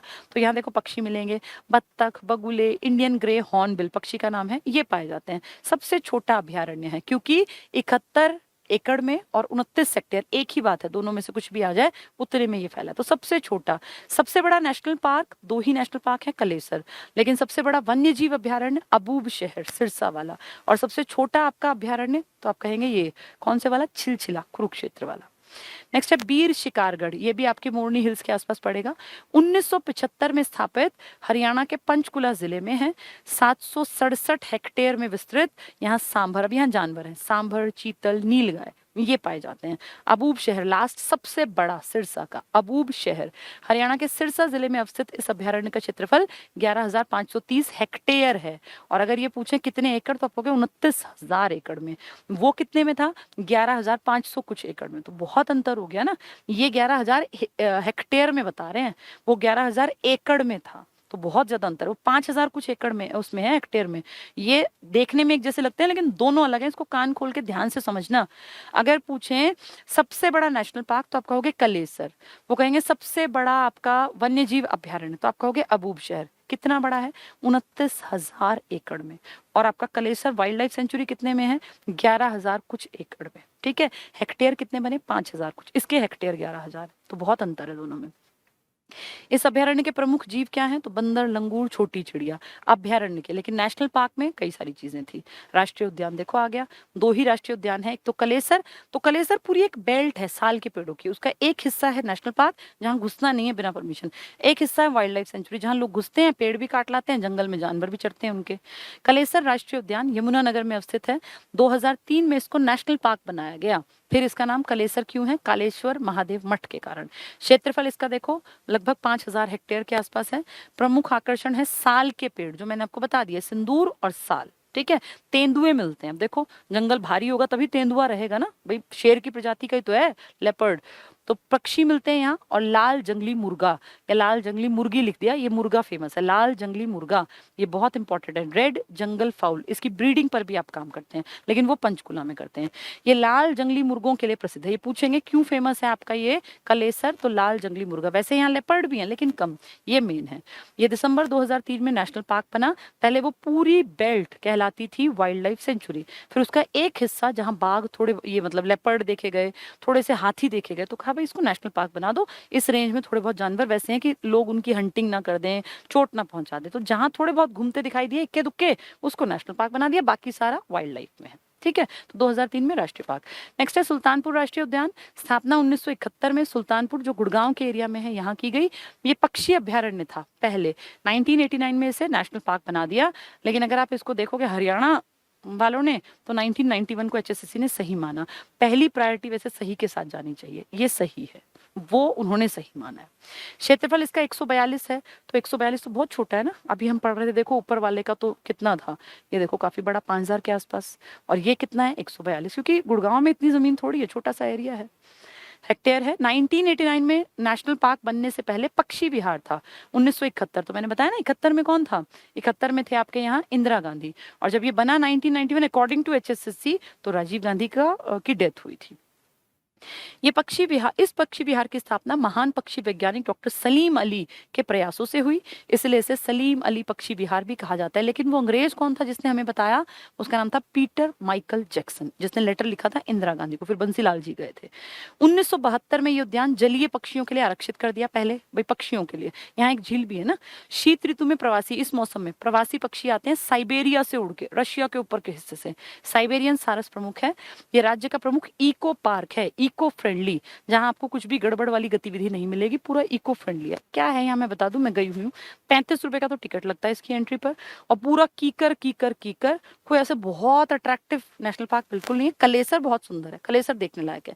ये तो बस ये लगा लो कि भाई कीकर है, वहां एक बीच में एक झील सी है, बहुत सारे पेड़ टूटे पड़े हैं आंधी वांधी में, वो पेड़ ना धीरे धीरे डिकम्पोज हो रहे हैं, तो आप डिकम्पोजिशन का प्रोसेस को बहुत क्लोज से देख सकते हैं, क्योंकि पेड़ उठा के तो कोई ले नहीं जा सकता। तो इस तरह से घूमने के लिए ठीक है। अगर आप, जैसे हम लोग जब गए तब वो सीजन मार्च में खत्म हो गया, पक्षी चले गए थे। वैसे उसने हमें बताया था जो वहाँ आदमी था कि अक्टूबर से अगर आप फरवरी के बीच में, बल्कि दिसंबर जनवरी में अगर आप आते हैं ना, तो यहाँ फिर तरह तरह के पक्षी आपको देखने को मिलता है। बर्ड वॉच टावर है, एक टावर है जिसपे से दूरबीन देते हैं वो लोग, अगर आप देखते हैं तो आपको बहुत तरह के विदेशी पक्षी दिखते हैं, इसके लिए फेमस है ये। साइबेरियन सारस इको पार्क है ये, हरियाणा का प्रमुख इको पार्क। साइबेरियन सारस जैसे सैकड़ों पक्षी शीत ऋतु में यहाँ आते हैं। ठीक है, दो हमारे यहाँ संरक्षण रिजर्व भी हैं। बस आज इतना ही पढ़ लेते हैं। संरक्षण रिजर्व चलो कल करा दूंगी, ठीक है। तो आज हमने एक बहुत इंपॉर्टेंट टॉपिक अपने पेपर के लिए तैयार किया। अब तुम्हारी जिम्मेदारी है किताब उठा के और इसको 2-4 बार पढ़ना, मेन को अंडरलाइन करना, सन पढ़ लेना, कितना एरिया, एक आइडिया रखना कि भाई इतना एरिया लगभग इसके पास है। सबसे छोटा तो याद करना पड़ता है, सबसे बड़ा भी याद करना पड़ा है। नेशनल पार्क कौन से हैं, दोनों फेमस हैं, दोनों के हेक्टेयर एकड़ देख लेना कितने कितने दे रखे, ठीक है। तो आज इतना ही पढ़ते हैं। अभी एक टीचिंग वाली लड़कियों के लिए क्लास में लूंगी, अभी तुरंत 5-10 मिनट में, जितने में वो टेक्निकल टीम अपना काम करेगी उतने में। और टीचिंग वाली लड़कियों को अब मैं 2-3 दिन देखती हूँ, जब तक पॉसिबल होगा तो मैं उनको कुछ इंपॉर्टेंट थ्योरीज करा दूंगी, जिसके आने के पेपर में 100% चांसेस रहेंगे। पता नहीं मुझे आएंगे कि नहीं आएंगी, लेकिन मुझे लगता है वो लास्ट में पढ़ लेनी चाहिए। तो अब मैं 3-4 दिन ना थोड़ा इंपॉर्टेंट सारी चीज़ों को रिवाइज करा दूंगी। चलिए आज के लिए इतना ही। Thank you.